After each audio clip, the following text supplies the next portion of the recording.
Hello guys, this is your friend and we are back with a new fanfic. Which is what if Naruto was trained secretly by a mysterious god and fell in love with Hana part 1. And if you enjoy this fanfic then please press the like button and subscribe to my channel for more fanfic like this. And now let's start the fanfic. Our blonde hero is walking towards the Inuzuka compound with a snow-white fox kid in his arms. It's been about a month since the Wave mission where Naruto gained his new Nindo and resolved to protect his precious peoples. The small kid he holds in his arms shivers slightly and snuggles closer to the blonde, trying to keep the heat in its body. He smiles softly and looks down the street. We're almost there, Shiroi-chan. Just hold on, Hana-chan will fix you right up. Naruto says. Naruto walks into the clinic and looks around for Hana. Luckily for him, there's no one else there at the time and Hana walks out when she heard the door open. She smiles seeing Naruto with yet another animal for her to heal. She always enjoyed her little visits from the blonde-haired boy. He had a heart of gold and anyone who couldn't see it was blind as a bat. She stood at about 5 feet 6 inches and had dark brown hair with a slight red tint to it which came out as a ponytail at the top of her neck and 2 bangs fell forward over her face. She had a fang mark on each cheek just like her brother Kiba, however she had a heart-like face and beautiful chocolate-colored eyes. She wore a chunin jacket with its zipper halfway up her medium to large C-cup. Her jacket seemed to flow down to skin-tight black shorts that went halfway down her thighs. Hana smiles and says, "Well Naruto, what's wrong with her?" Naruto simply says, "I think she has a cold but I'm not sure you're the doctor after all." Hana laughs and misses the dreamy look that flashes across Naruto's face. She takes the kid from his arms saying, "Come on, I'll take care of her." They walk in the back and the Haomaru triplets, each the size a good wolf, tackle Naruto to the ground and start licking him mercilessly. Hana laughs even as she diagnoses Shiroi as having nothing more than the common cold. She smiles seeing Naruto get back up and start tackling the dogs all around the small play area just outside the office she's in. Hana calls out to her dogs to stop harassing Naruto and they comply, but not until the eldest nips Naruto in the butt for tackling her. Naruto yelps and yells, "No fair!" Hana-chan said to stop. She chuckles, "Well Naruto, you were right, she only has a cold, she should be good as new in a few days if you can give her water and food." Naruto smiles, "Sure Hana-chan. Thanks again." She simply smiles and replies, "It's no problem Naruto, you always look out for the animals, you're welcome here in the clinic anytime." He beams at the praise and then chuckles nervously, scratching the back of his head, "Yeah sure thanks." She looks at him suspiciously but waves it off and asks, "So are you going to keep this one or let it go like the others?" At this point, the fox kitten woken from its sleep just so and proceeded to jump onto Naruto's pants, climb into his jacket and run all around the jacket, making Naruto laugh as he was ticklish, followed by poking its head out of the jacket right under his chin. Hana could only smile as she watched Naruto squirm in laughter and then do absolutely nothing to stop the fox from getting close to him. The kit cocked its head to the side, cutely looking at Naruto with eyes that could rival the best puppy dog in existence. He groaned and then smiled. "Well, I guess I can't ignore that. I'll adopt Shiroi-chan then," Naruto said with enthusiasm. Hana chuckled, "She seems to do that a lot around Naruto." AMD said, "Well, make sure you come by and get her checked out every once in a while." Naruto nodded and ran towards the door. "Bye Hana-chan, thanks again.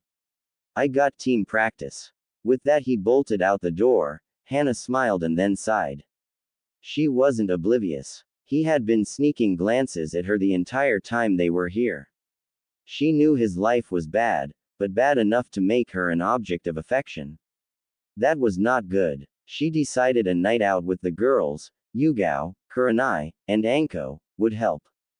Later that day around 9 p.m., outside the gate to Konoha, we see a man about 5 feet 11 inches with silver hair that falls limp to just barely reach his shoulders and obsidian black eyes standing there looking at the city with a sense of apprehension. He is wearing a black sleeveless muscle shirt with black cargo pants that sorta hang off his body with silver lightning bolts near the bottom. The man wears black shinobi sandals and a silver sleeveless haori with black flames across the bottom. In kanji, it says, Ryujin, or, Dragon God, although most misread it and say, Ryujin, or, Dragon Blade, not 100% sure on that, but please correct me if I'm wrong. He smiled and said, so this is the place, huh? Hope I can find the gaki. He walked up to the gates and handed them the papers. They nodded and he was on his way. He knew it was late and decided his search would start tomorrow. So he headed towards the prominent bar in the area. The Raging Tiger. He walked in and sat down at an open table near the back booths. He ordered some skewers and silently ate whilst he watched the surrounding Chunin and Junin chatting, trying to identify if any of them had information on his target. Luckily he sat right next to the largest booth there that happened to house the Junin senseis, and the next booth had Hana and the girls. Hana sighed and said, I know I got myself into this, but it's not like I can just tell the kid off. I mean, he is a great guy, but it's too much trouble, not to mention he's 4 years younger than me. Kurenai nodded.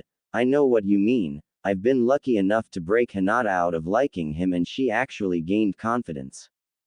Just from these 2 sentences the man was frowning rather badly. Who breaks a girl's heart? He closed his eyes and for a second his eyelids flashed silver before turning back to their tan color. He nodded, having gotten the info he wanted.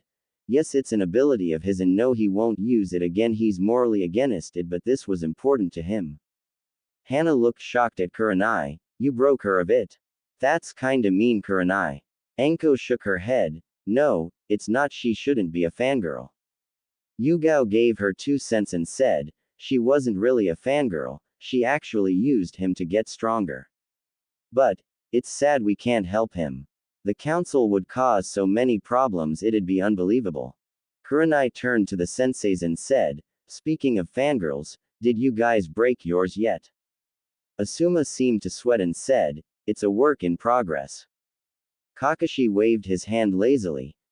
You say something.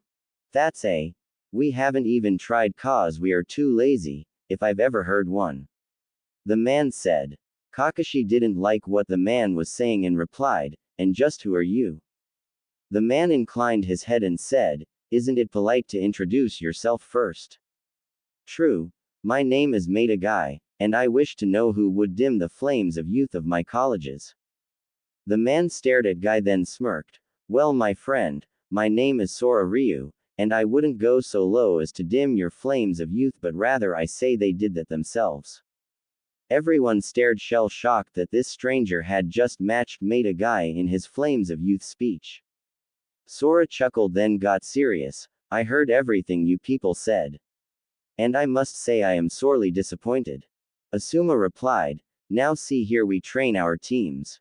Sora snapped and said sternly, don't lie to me. He continued, Asuma, you simply trained Shikamaru in shogi and go, leaving Ino to be a fangirl. Simple genjutsu would have worked for her. And Choji to eat and not really work on his skills. Kurenai, you focused far too much on Hinata when you could have simply trapped her in a genjutsu that showed her she had to save her friends or die. You still trained Kiba and Shino, but their clans have done the most work. I won't lay all the blame on you because you did offer them training at any time, they just don't fit your style. Guy, you are the best teacher here, you never neglected your students, and although you did train Lee the most, he needed it, and Tenten and Neji were never ignored. Kakashi. Well, you just plain suck. You trained the Uchiha because of his bloodline and neglected the fangirl, which could have been cured by a genjutsu similar to the one for Hinata and Ino. To be honest, your biggest mistake is the orange-wearing prodigy who needs to be taught how to fight and how to use chakra correctly. If you would have, he would be a Chunin, almost Junin right now, and not an academy student. Once again everyone was shell-shocked at this proclamation. Kakashi was thinking, who the hell is this guy? Guy and Kurenai were pretty much relieved that he praised them, while Asuma was none too happy. Sora looked at Hana and frowned, then at Yugao and scowled outright. And you say you wanna help him, but the council stands in your way. Ignore them. You are shinobi, not helpless civilians. Are you not among the best ninja and kunoichi this village has to offer? He sighed and everyone noticed that the bar wasn't even looking at them. Kurenai noticed and thought, genjutsu. Yes, it's a genjutsu, and don't worry, I won't attack. I already got what I'm looking for. Kakashi heatedly replied, what do you mean by that? It doesn't matter, you won't remember anyways. Sora said, shaking his head, and then he disappeared in a silver lightning bolt. When the flash dissipated, they all looked at each other and Anko said, well, I guess that's it for the night. Later, losers. And shunned away. With a shake of their heads, the others said their goodbyes and left for their homes, completely oblivious to the chewing they just got. That night, midnight, Sora went across the rooftop searching for the dilapidated building his target slept in. No, it doesn't deserve to be called a home. It's nothing more than a shelter in the wind. He came to the building and smiled. He could feel his target's power and was happy to know this place hadn't snuffed it out. He sneaked into the boy's room and looked around. It was bare with only essentials which are broken and barely working. He was not happy about these conditions and felt his anger rising. He sighed and calmed himself. It wouldn't do for him to attract Anbu to this site. He looked down at Naruto and Shiroi and smiled, seeing the fox kid lovingly snuggled into his chest. Perhaps he won't need all the work I thought he would, Sora thought. Boy, he should have known better. Once more he closed his eyes and silver chakra enveloped him. A golden chakra rose and covered Naruto just as Sora looked at him. He smiled and the chakras reached out and touched. With a blinding flash, a streak of silver went into the gold and the chakras pulsed wildly, notifying the Anbu and the Hokage, who had to work late on paperwork. Sora was kneeling on the floor of Naruto's apartment and he looked up with tears in his eyes. He felt the Anbu and knew he had to get away or he would risk not only detection but also obliteration. Not for himself, but rather for Konoha. He disappeared in a silver lightning bolt just before the Hokage arrived. He started to check the seal and on the boy he saw as a surrogate grandson. Same time, Dragon's Realm. Sora arrived in a large field and collapsed to his knees once again. Around the clearing, dragons of all types were watching him, and suddenly a pulse of chakra coincided with an anguished cry from the man. The dragons were scared. This was the man who had not cried for anything in over a millennium. As the chakra subsided, the dragons stared in awe. Sora looked at his scaled hand through his tears and then clenched it. I swear, Naruto, nothing will stop me from helping you become what you were meant to be, brother. Same time, Kyuubi's seal. A large red eye opened and then a malicious chuckle filled the air. Well, Kit. It seems you have someone rooting for you. Things will get interesting from now on. Kami's court. In all of existence there are few beings crazy enough to crash into Kami's court when it is in session. Luckily, or unluckily, Naruto had a friend who would do just that. For Ryu, also known as Ryujin and commander of the Dragon Legions, walked into Kami's court just as Inari was petitioning yet again to have Kyuubi set free. Who would have guessed that Sora would be backing Inari's claim? Author Demon Style. Flashback no Jutsu. The silver chakra materializes in front of the Kyuubi's cage. Sora looked at the great demon and scowled. He knew it wasn't Kyuubi's fault and this was the work of someone powerful. The only question was, who? Well, so it's the famous Ryujin. And here I was wondering who's favoring the kit. This certainly is interesting, Kyuubi said, opening its eyes. You know as well as I that this hatchling deserves a better life. Will you fight him or leave him alone? Sora replied. Kyuubi sighed. I knew I shouldn't have tried intimidating you. I will not fight the kit. Far from it. Should he ask, the whole of my chakra would be available to him should he wish to destroy these vile beings who claim humanity. Sora was rather shocked but replied, so you would help Naruto? Kyuubi chuckled maliciously. Yes, although I would rather not die when he does, nor be bound for all eternity, if what I believe to be happening is in fact happening. Sora smiled. In that case, should you leave the hatchling a gift, I will petition the court to free you. Kyuubi looked shocked and replied, Done, I shall leave the boy the Kitsunekin taijutsu style which relies on speed and debilitating hits should I be freed. All he will need is to practice it and he should master it with the filtered information. Sora nodded, It shall be done. I'll be seeing you soon, Kyuubi. And he disappeared from view. Kyuubi smiled, Interesting indeed. I may just leave a small seal to allow me to see this kid's life. Author Angel Style. Flashback no Jutsu Kai. To say that the court was surprised would be an understatement. Kami motioned for silence and said, Ryujin, why would you back Inari now? Sora bowed and replied, I struck a deal with Kyuubi regarding his container. I believe it to be best for all parties involved that the contract be broken.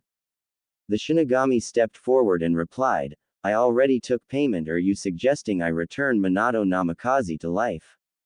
Sora answered, No my lord, rather release the seal and allow Kyuubi and Naruto Uzumaki's souls to be returned to their own states, not combined.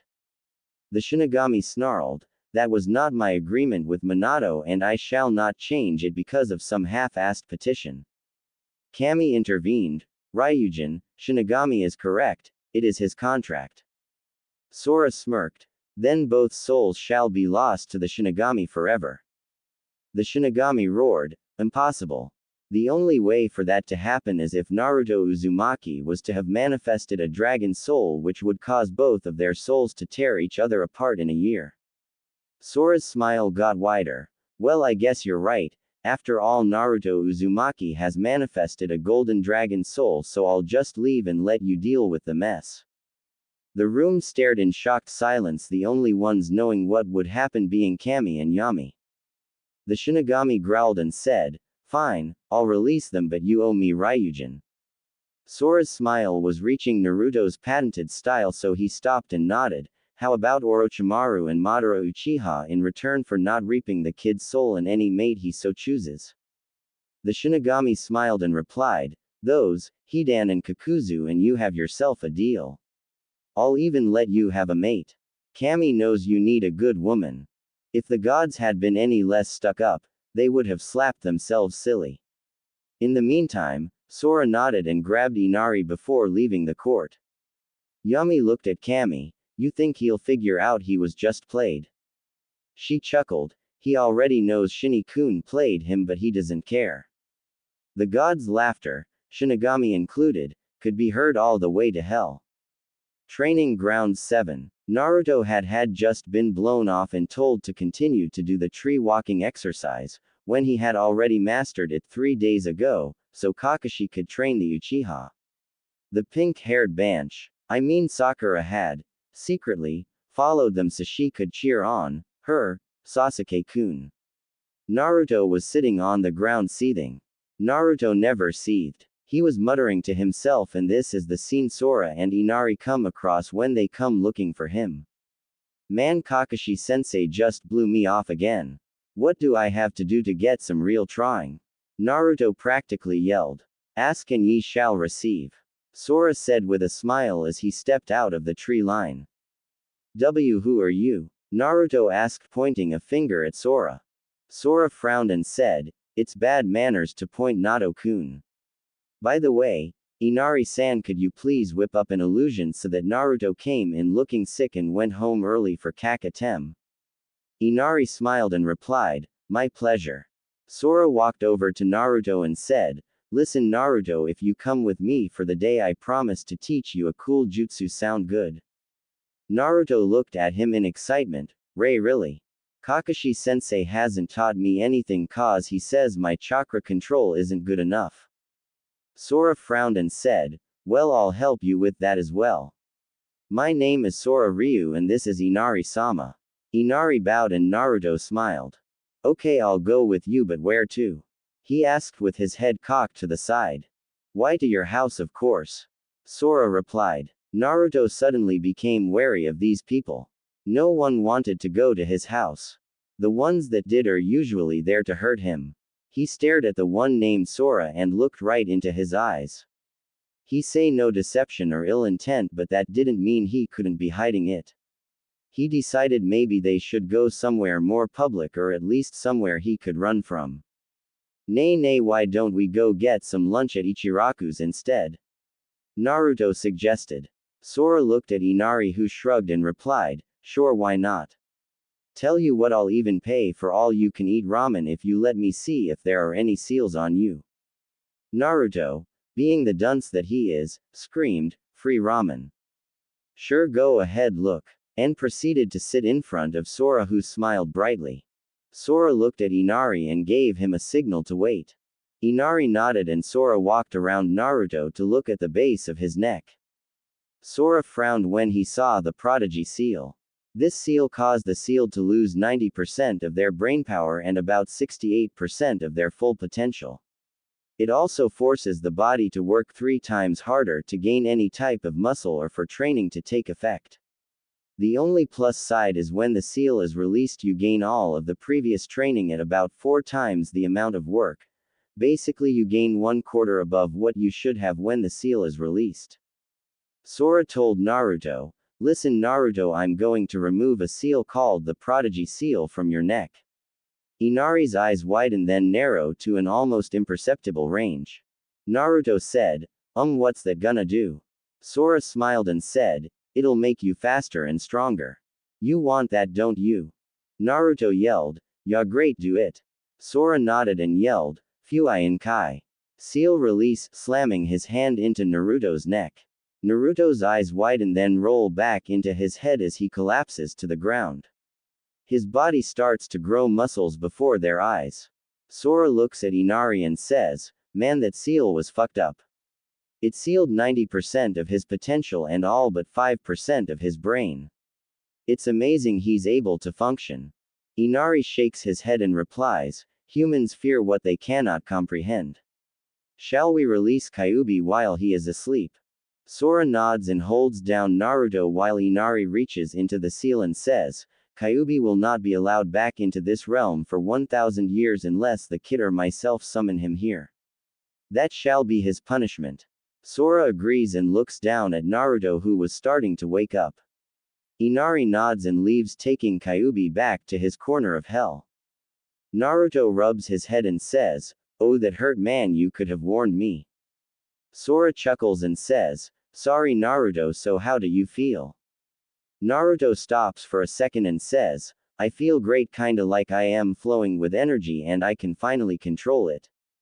Sora smiles and thinks, so since his mental capability is up, his control improved, and I'm guessing Kyuubi left a bit of chakra as a parting gift, considering Naruto now has Sannin chakra reserves.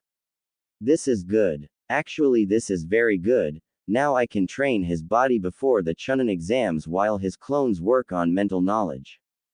Naruto looks at Sora and says, so free ramen, right?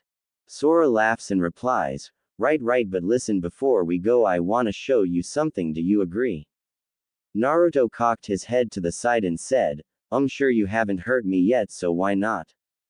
Sora frowned at the yet in his statement but nodded, and he pushed silver chakra into Naruto's head, showing him the last few minutes about the seal and Kyuubi. Naruto's eyes bulged at the info and then he looked at Sora solemnly. So you're going to train me and I'm supposed to just trust you? Naruto asked, nearly shaking in rage. Sora sighed, not at all. I will train you if you want, but the choice is yours alone. If you so choose though, I will explain everything about myself.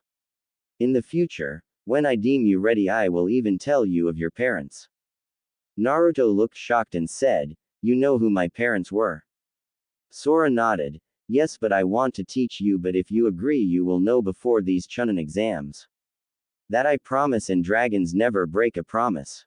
Naruto smiled and replied, then I guess we better get started, sensei. Sora smiled in reply, and suddenly a loud noise echoed across the grounds.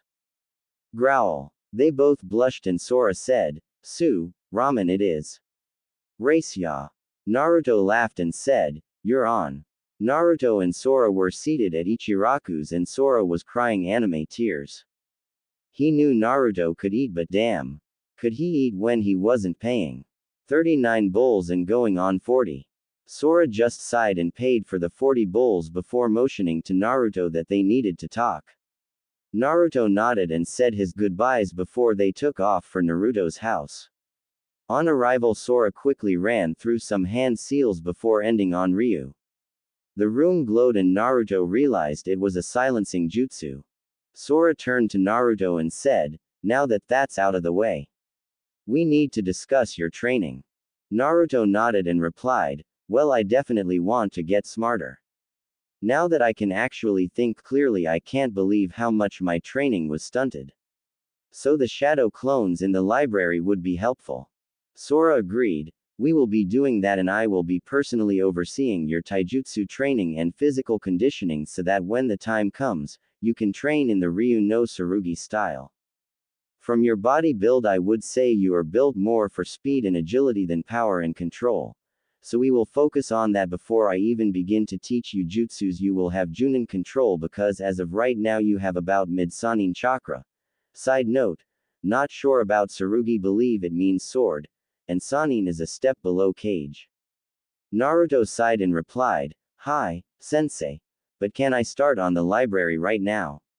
I'm tired of being called a doby and idiot." Sora nodded, "Okay, 30 clones and make sure they henge into something else. You know the library won't let you in. Also, you're not stupid, you're ignorant, there's a difference." Naruto complied and Sora stared as two used Naruto's sexy jutsu. Naruto scoffed and was about to yell at his now perverted, in his mind anyways, sensei when Sora smiled brightly. Sora said, "Hey hatchling, do you have any idea what you just did?" Naruto shook his head wondering what he was talking about and said, "What do you mean?" "I just used my usual henge." Sora scoffed and said, "No hatchling, you actually changed your to woman with this. Do you know what the benefits of this jutsu are?" Naruto was now confused. "What about it, sensei? I thought we were supposed to change with this technique." Sora stared in amazement. "Hatchling, henge is not an actual transformation. It's a low-level genjutsu. With this technique, you could actually infiltrate rings and such, as a female and change into a male. You could bust a whole ring just by getting by the guards because they think you are actually a woman. If you could reverse the technique, you could even save a woman from being raped vaginally. Girls would be knocking on your door for this technique." Naruto was dumbstruck and gaped like a fish. Then a slow chuckle filled the room followed by outrageous laughter and Naruto realized what he could pull off with this technique. He could prank the entire village into thinking Sasuke was gay. He could make Kakashi walk around in a pink tutu. Hell, he could make the Hyuga seem like normal people. He could. Naruto. Geez, prankster at heart, huh?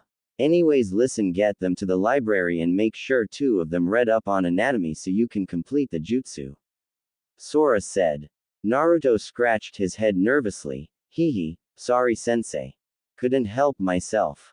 Sora sighed, "It's fine, but no pranks, you need to keep this low-key until after the Chunin exams. They start in 3 months, so we need to get cracking." He turned to the clones. "Alright, you heard the rules. Naruto, you read the anatomy. The rest of you find books on math, science, strategy and jutsu theory. When you're close to dispelling, choose one to tell Naruto, then wait 3 minutes before dispelling one by one with 1-minute intervals so he doesn't pass out." They nodded and were off.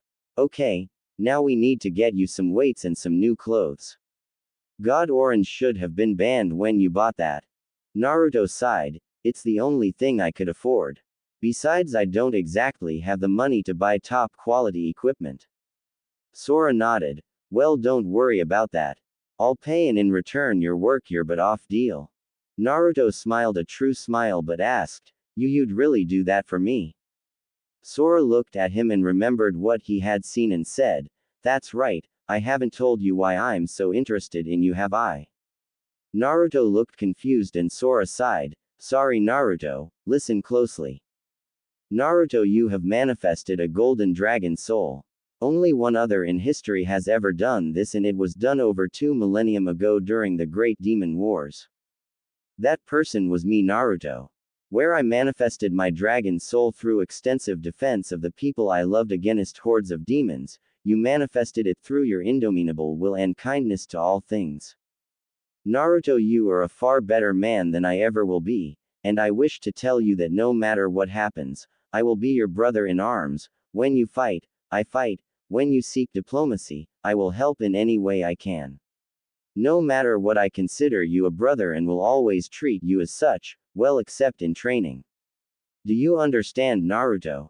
Naruto stared at this man who claimed to be a brother. Could he accept such a thing?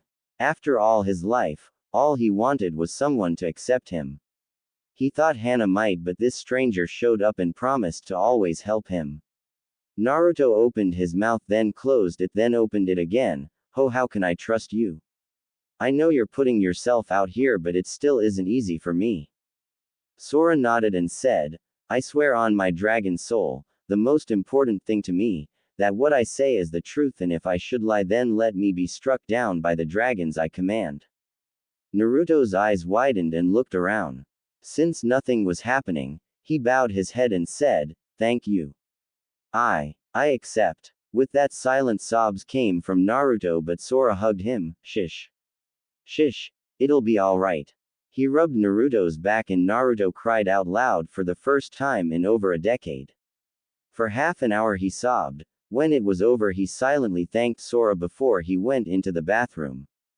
Shiroi had just woken when she heard the door close and wondered why she could smell something primal in her master's house. So, being the curious fox kid she is, she hopped out of the bed and stretched, then trotted out into the living room. She saw the silver-haired man and she immediately knew he didn't mean her master harm. After all, how could one with such a calmly primal smell do harm? So she trotted up to the man and pawed at his leg until he looked down. Sora smiled brightly seeing the little kid. Well, Shiroi-chan, it's good to meet you. She kept pawing until Sora realized what she wanted. He bent down and picked her up, then started to scratch a particularly sensitive spot behind her ear, and she mewed before purring loudly at his ministrations. When Naruto walked out, he smiled seeing his little friend get along with his new brother. Sorry about her, Sora-ni-san. I swear she's such an attention hog. Naruto said, teasing her. Sora simply chuckled and Shiroi was content to do a repeat of when they first met. She hid in his coat afterwards and Sora just chuckled at the look of annoyance on Naruto's face. Sora said, Okay, so off to Wolf's Claw to get you outfitted and some basic sealing supplies and weights. Oh, and while I like being called brother, don't call me that in public, it'll be too noticeable, okay? Naruto nodded and they left with Naruto locking the door. Wolf's Claw, Higurashi Shop, 1 p.m. Tenten looked up as the door chimed to see Sora closely followed by Naruto walk in and start looking around. Since they seemed to know what they were looking for, she left them alone. Although she did wonder who Sora was, considering no one seemed to want to be around the prankster king from hell. She shrugged it off as a quirk and went back to reading Weapon Legacy, a catalog of the rarest and most legendary weapons. Somehow they had gotten a photo of the fabled twin silver dragon scimitars. Sora led Naruto over to the clothes and looked around till he found what he was looking for.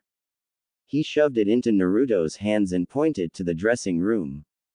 Naruto entered and re-emerged looking a new man.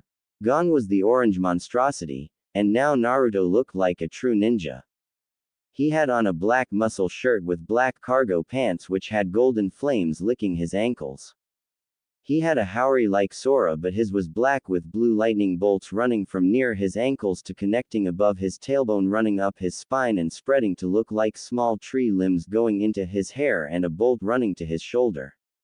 Tenten caught a look and nearly drooled. That kid was hot when he had some real clothes. Common, he looks just like his dad. Well, without the coat covering half his face. Tenten walked over and said, I didn't want to say anything, but damn, that's better than what you had before. If you don't buy it, I might just give it to you. Sora smiled and said, Good, because I want 8 copies of these clothes done in a month. Is that possible? Tenten nodded and said, Sure, but it'll cost you about $1,000 because those clothes are extra durable and have growth and repair seals on them. Sora's smile got even wider. Even better. We will also need about 30 sets of kunai and shuriken, 5 rolls of ninja wire, 2 cases of exploding tags, 3 sets of beginner's sealing, and anbushin and forearm guards. Better make that 3 sets of those guards. Oh, and chakra weights, but not the ones that drain chakra. Tenten gasped and said, Yes sir. That'll be about another $2,000 on top cause the anbu guards are expensive. Sora nodded and replied, Done, glad to have done business with you, miss. Tenten Higurashi, glad to be of service. Tenten replied. Name's Sora Ryu, and this hatchling is Naruto Uzumaki.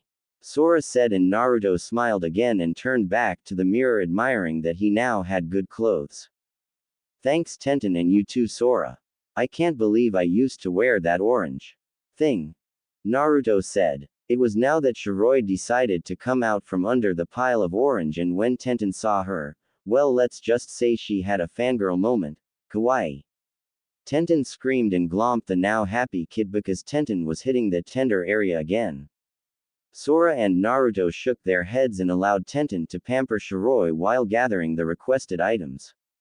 It was rather humorous to see Shiroi in one hand and boxes of things in another.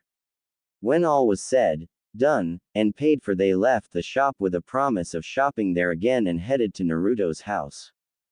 When they got there, Naruto unpacked the 2 sets they had in stock and all his equipment and stashed it away. Sora looked at Shiroi and remembered how Naruto met her. Say Naruto, doesn't Shiroi need a checkup? Sora asked. Yeah, probably. Hold on, let me finish and we can go and get some dinner afterwards. Naruto replied. Hey wait, how'd you know that? Naruto asked. Sora sighed and said, I don't like doing it, but lying to a dragon is impossible. A branch off that I developed of this ability allows me to read a person's mind for up to a day. However, since you have manifested a dragon soul, it allowed me to see your whole life. This is how I know who your parents are and what happened. I'm sorry if you feel violated, but I was not expecting to see everything, maybe just the last few days. Naruto nodded and replied, well, I guess it's okay. Promise to tell me about your life later. Sora nodded. Then fine, just don't do it again. Sora nodded once more. Sora said, listen, summon a clone and have it dispel your others slowly while we walk. Naruto did so and they started walking to the Inuzuka compound. Inside the clinic, Hana had just finished checking the dogs for the Inuzuka when a man she knew far too well for her own liking walked in. She cursed that the Haomaru triplets were still asleep from their treatments.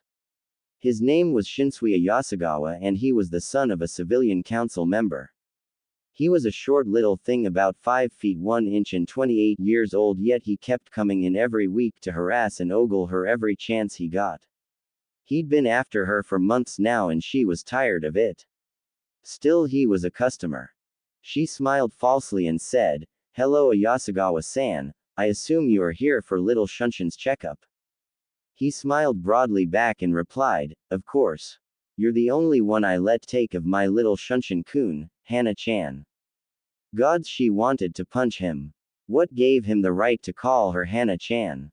Once again she swallowed her pride to perform her duty as a veterinarian. She kept on smiling and replied, Thank you for your continued business. We appreciate it. It was about this time that Sora and Naruto walked into the clinic. Hana was too busy trying to get away from this guy that she didn't even notice, but Naruto frowned and whispered to Sora, That guy is a councilman's son, Shinsuya Yasugawa. He's been harassing Hana-chan for months now. I'm surprised her feral side hasn't kicked in and ripped him apart. Yes, people, Naruto is finally learning, so get used to him actually being observant. Sora nodded and replied, You still keep that recorder on you? Naruto nodded. Good, keep it going, we may be able to catch him in the act. Naruto smirked devilishly and handed Sora the recorder. Sora made some hand signs and they both disappeared from view under a genjutsu. Hana took the little poodle from Shinsui and headed towards the back with him in tow. However, neither noticed the slight shimmering in the air where two men and a fox kid were following silently. She got to the back, and while she knew the man was ogling everything he could see, she proceeded with her examination. She tried to hurry, but unluckily it seemed little Shunshin had swallowed something solid and she had to do 4 jutsu just to determine if it was hurtful or not. Lucky for the dog, it wasn't, but Hana had to keep hearing the boring dribble from Shinsui. "So Hana-chan, how is Shunshin-kun?" he asked. "Well, he has a small solid object in his intestinal tract, but it'll pass soon, so don't worry about it," Hana replied. "Well then, how about I pay you for this and we can talk about something a little more personal?" Shunsui replied while getting closer to Hana. He did not phrase this as a question. By now Hana was nervous. The civilian council was well known to take care of its family members, and if she turned him down, her whole clan could suffer the consequences.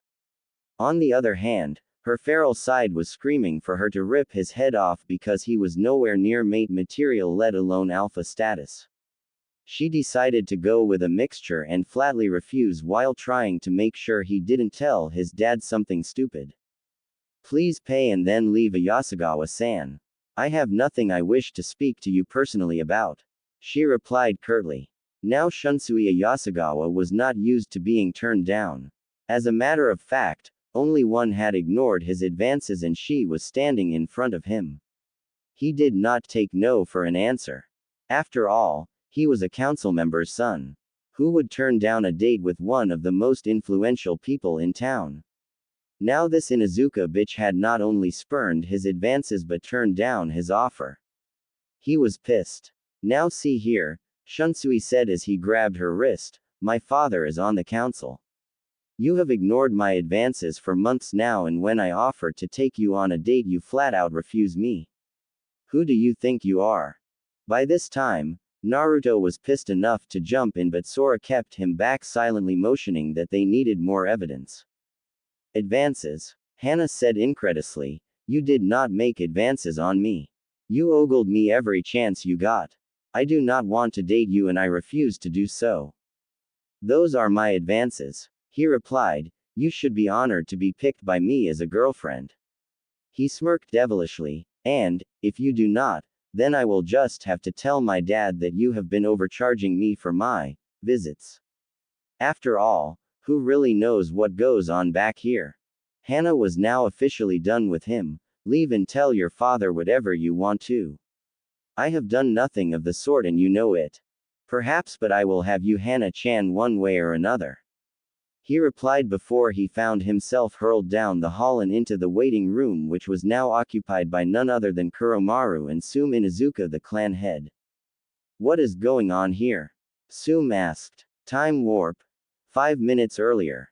Sume was in her office silently enjoying some jasmine tea when Kuromaru's head popped up and his nose seemed to go into overdrive.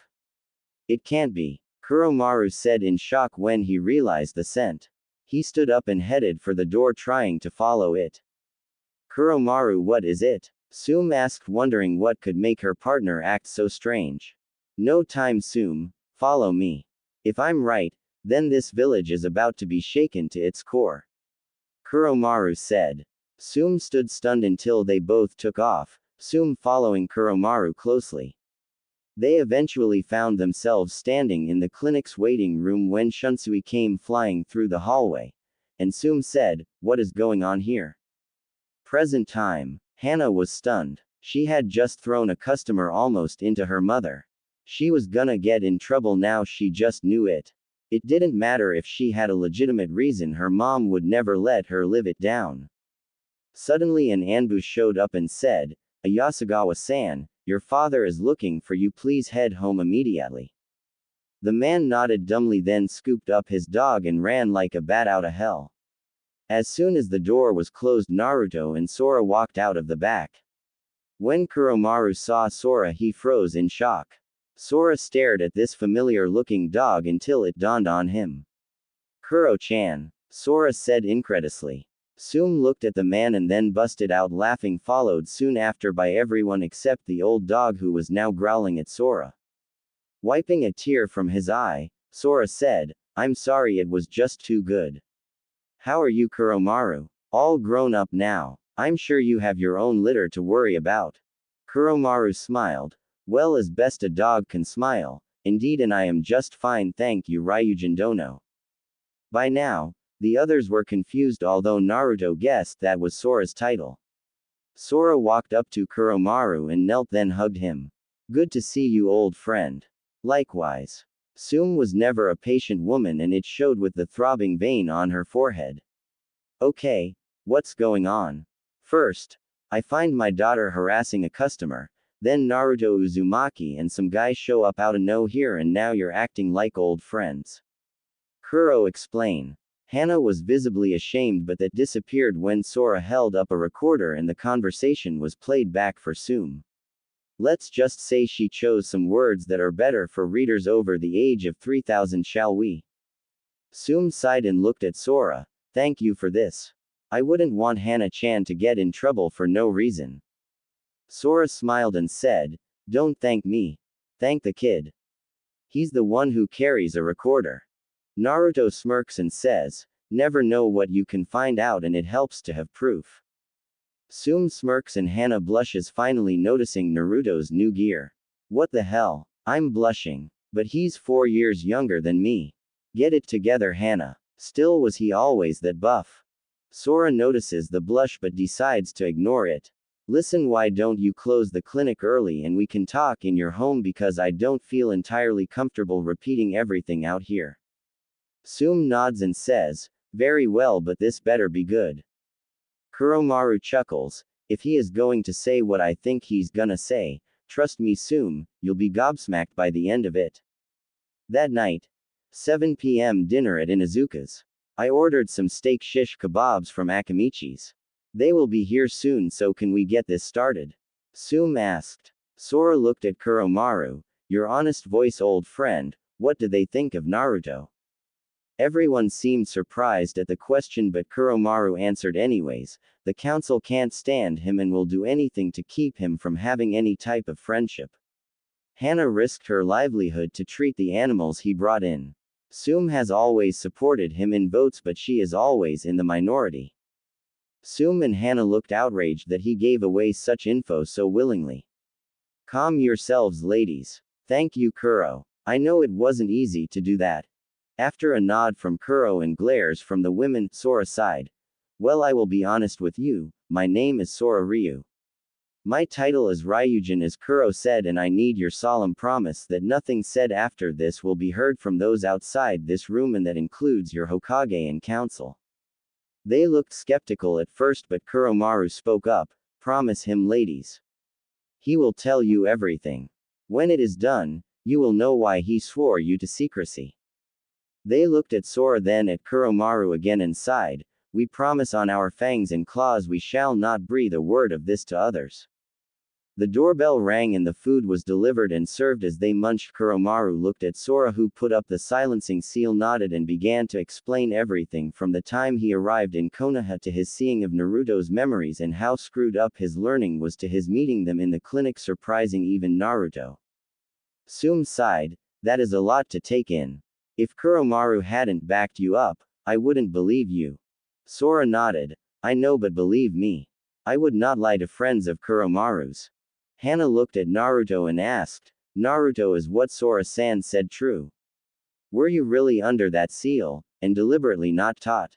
Naruto looked down and then replied, Hi Hana-chan. Luckily Sora-ni-san found me, and we have begun to reverse the effects. Sora looked at Sume. Is it true that the civilian council is keeping women away from Naruto so he won't be able to have children?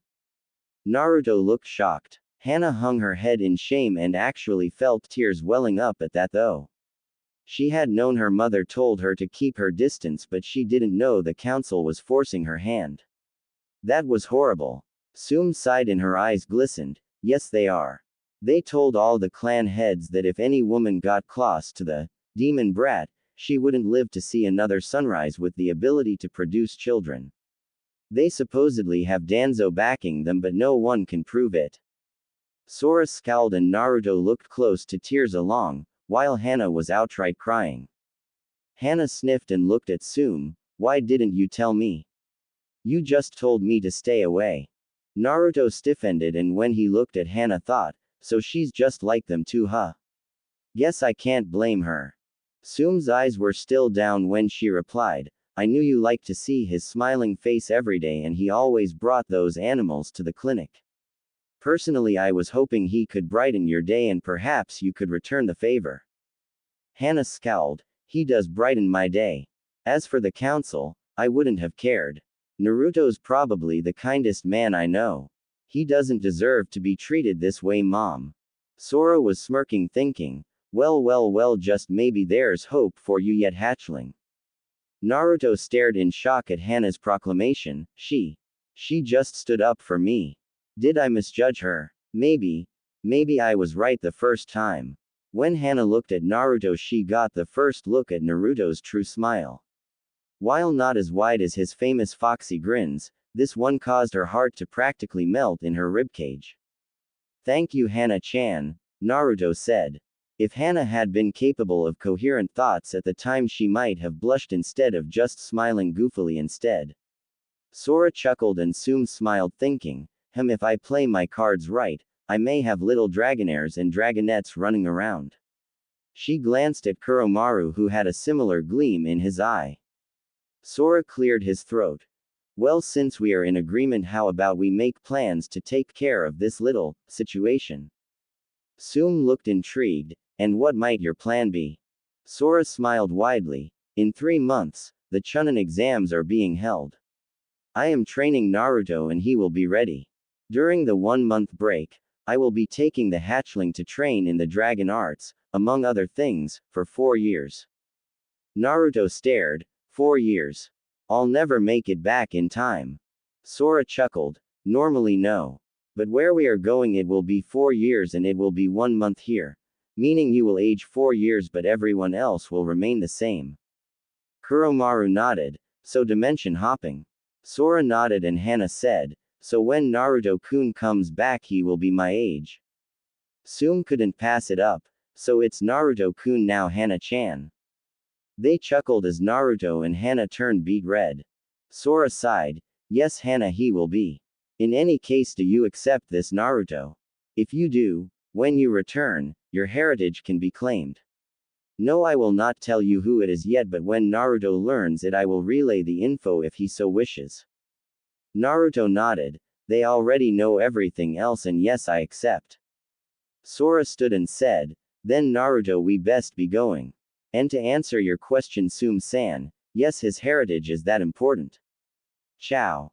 Sora and Naruto disappeared in a silver lightning bolt and Hana said, well at least things will be interesting in 3 months. Sum nodded and headed towards her room, indeed, and Hana. Hana looked at her mother, yes. Sum said, I approve if you want to. If not, well I'm sure he'll make another woman happy. Maybe I can get him myself. And she laughed all the way to her room. Hana blushed at what her mom said but was thinking, hell no you old biddy. Whoa, calm down wild side. Still, maybe letting my wild side get near Naruto would be fun. Hana chuckled pervertedly and wiped some blood from her nose before turning in for the night. Naruto was awoken at 5 a.m. by a bucket of cold water and his mattress being flipped. He gurgled and spit the water out then shot up staring at his assaulter venomously. What the hell was that for Aniki? Naruto roared. It's time for training hatchling and you are late. Sora replied. Naruto grumbled something about sadistic brothers when he smelled eggs and bacon in the kitchen. He looked at Sora who nodded to the bathroom before returning to the kitchen. Naruto performed the morning rituals and, after getting dressed in his new attire, he made his 30 clones and sent them to the 24-hour library. He sat at the table and looked hungrily at the breakfast that was almost ready. Now Sora was no world-class cook but when all you eat is ramen, well let's just say Naruto devoured the breakfast at a pace that made Hiraishin look slow.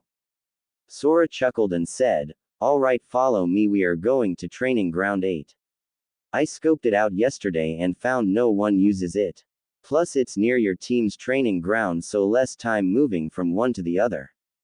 Naruto nodded, and after Shiroi jumped into Naruto's haori and snuggled herself into a rather large pocket on the side of his leg. Luckily it was early morning, so no one saw the two jumping across rooftops to get there. Sora turned and said, "Okay Naruto. Here's how this will work. We will start with some stretches to get the muscles warmed up. Following that you will run around Konoha's outer wall for 5 laps. Then 50 push-ups, sit-ups, pull-ups, and squats. Then 20 minutes of meditation. This will let you relax and increase your chakra control. You should be done by 7. At this time, I will decide if you join your team or if you send a reinforced Kage Bunshin in your place while I train you personally.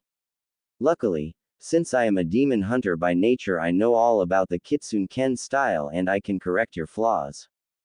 Naruto looked shocked at this news. "But sensei, you didn't tell me you hunt demons." Sora was a little taken aback. "Oh man, I really need to explain everything. Stupid procrastination." He sighed. "Right. Well, you see, dragons are the natural guardians of heaven. Contrary to popular belief, there are no battle angels. They are all messengers for the gods. Dragons are the fighters for heaven and the guardians of balance. We do not allow the scale to tip too far to the evil nor the good side. In reality, my title Ryujin means the dragons chose me as their commander and, as such, I have a say in Kami's council. Though I rarely use it, as a default dragons side with Kami unless there is a major struggle, in which case I intervene." Naruto nodded. "Makes sense. Without light, there is no shadow. Without shadows, you cannot see the light. Not to mention you being on the council is kinda a no-brainer." Sora smiled. "Very good Naruto.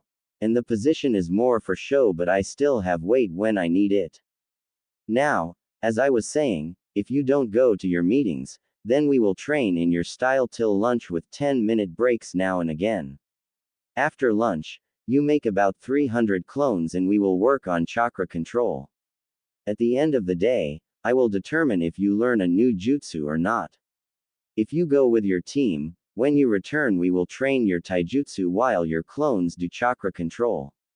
Is this understood?" Naruto readily agreed with a loud, "Hi sensei." Sora chuckled as Naruto attached his weights and, after reading the instructions, added enough weight to make them about 20 pounds on his feet and 15 for each his hands. Sora shook his head as Naruto got to work. He suddenly remembered he had an errand he wanted to run but had one last thing to tell Naruto. Sora walked over and said, "Listen Naruto, today I want you to join your team. If you don't get training, practice walking on water out of view of your teammates with Kage Bunshin and meditate. After all, I know you can hide from Kakashi. You have a reputation for hiding from even Anbu." Naruto beamed and said, "Hi sensei. What will you be doing?" Sora smiled and replied, "Seeing someone who needs to be taught a lesson." Naruto was worried for a moment and said, "You aren't going to hurt anyone, are you?" Sora shook his head and replied, "No, maybe just scare him a little." Naruto chuckled and said, "Okay then, have fun." And took off for his laps. "Now it's time to see an old man about what is rightfully Naruto's," Sora said as he headed to the Inuzuka compound. He would need some help to convince the old Kage he was real. Hokage office. 7 a.m. Sarutobi Hiruzen was many things. Sandaime Hokage of Konoha, sensei to the Sannin, student to the Shoin Nadaime Hokages, and Kami no Shinobi among many others. But even he, being all that he is, has never defeated the greatest enemy of the Kages. Paperwork. Even though he had arrived not but 10 minutes ago, his desk seemed to be full of the damn forms and files he needed to fill out. Right now he was cursing the Nadaime Hokage for giving him this job. Little did he know his greatest trial was approaching fast, and he could only hope that the man became his ally, and not his worst nightmare. Sora had already fetched both Kuromaru and Tsume to back his story and claims. He was constantly holding back his killer intent, ki from now on, when he thought about all the Sandaime should have done for Naruto and yet never did. Naruto should never have been denied his heritage. The legacy he carries is large, and Sora dearly hoped the old cage had very good reasons for his actions. If not, then may Kami have mercy on his soul, for Ryujin takes no prisoners. Kuro and Sum were following Sora, and both were inwardly praying that the old cage could withstand Sora's wrath. Sum was hoping that this silver-haired titan could finally reignite the fabled will of fire in the Sandaime. She had watched as he sat back and gave into old age and was far too tired to run this village with the grip necessary to make the politics disappear. Maybe, just maybe, Sora could make the cage see just what he had allowed to happen. Sora walked into the Hokage tower and right up to the secretary. "I need to speak with your Hokage, please," he said. The secretary looked up and said, "I'm sorry, but no one is allowed to see the Hokage without an appointment. If you need one, we have an opening in 2 months." Sora scowled and said, "Okay, then I guess I'll just do this." He held his hand out to the right and stuck his forefinger and middle finger out, Byakurai. An arc of silver lightning burned a hole in the wall, and the secretary looked shocked. He leaned onto the desk. "Now, miss, that was only at 10% of my power. May I have that appointment now?" The secretary nodded dumbly and paged the Hokage. Sum was slightly turned on, thinking, "Damn. If that was 10%, I wonder what else he can do." As they walked up the stairs, Sum was curious why no Anbu came to the site. Sora noticed her perplexed state and said, "If you're worrying about Anbu, don't. I cast a simple silencing jutsu right before Byakurai." Sum simply nodded and they walked into the office. When the Sandaime heard he had visitors, he was hoping they would distract him from this dreaded paperwork. Imagine his surprise when one of his visitors is none other than the Inuzuka clan head, Sum herself. He wondered who the silver-haired man was, idly but mostly brushed him off, anything to get out of paperwork for a few minutes. "Ah, Sum-san, to what do I owe the pleasure of your visit?" he asked. Sora stepped forward. "I am the reason for her visit, Worm. Please dismiss your 2 Anbu. I have sensitive information I know you don't want to be heard by fools." One of the Anbu stepped forward. "Who are you? And what gives you the right to call our Hokage a worm?" Kuromaru growled, "You misunderstand. He called Hokage-sama a wyrm as in a dragon elder, not worm as in the dirt eater." Sortobi waved off the Anbu and, while disgruntled, they left with a quiet shunshin. Sora ran through some hand seals and the room glowed blue then silver and settled back into a bright room. Sarutobi recognized the silencing seal, but what was that silver light? Sora sat in a chair in front of the Hokage and Sum silently took the one next to him. "Well, that takes care of the fools now, Sarutobi. I respect you for your duty to this village, that is why I called you Worm. But you and I have a lot to discuss, and it all concerns one Namikaze Naruto, son of Minato Namikaze and Kushina Uzumaki Namikaze." The Sandaime was sweating bullets and looked pale as a ghost. Sum stared gobsmacked that she hadn't figured out the pup's sire when it practically stared her in the face. Sarutobi was mentally freaking. How the hell does he know that? Only myself and Jiraiya know of his heritage. Did someone connect the dots? Did Iwa find out? Oh god, what if he told Naruto? Before you have a heart attack, I haven't told anybody. The Sandaime breathed a sigh of relief, yet. Sarutobi eyed the man before him and finally spoke. "How did you come by this information?" "Only 2 people in this world know that secret." Sora sighed. "True, only 2 people in this world know it. But whoever said I am from this world?" Sora really did not feel like being interrupted, so he quickly explained his history and his status. He left out Naruto's involvement for now. Sarutobi looked like a fish out of water when he was done. Luckily, Sum had run interference and confirmed everything. Sarutobi sat silent for a few minutes before looking at Sora and replying, "That is quite a story. However, you still haven't told me why you're here, or for that matter how you figured out Naruto's heritage." Sora sighed. "I left out Naruto because I wanted to speak with you about your actions, or rather your inaction, concerning Naruto." Sarutobi was not happy, to say the least. Now see here, Naruto has grown up to be a fine young man. What are you implying? Sora growled out. How about the fact Naruto was beaten at least bi-weekly every year since he was 7? How about, instead of a birthday with presents and cake, he gets stones and broken limbs?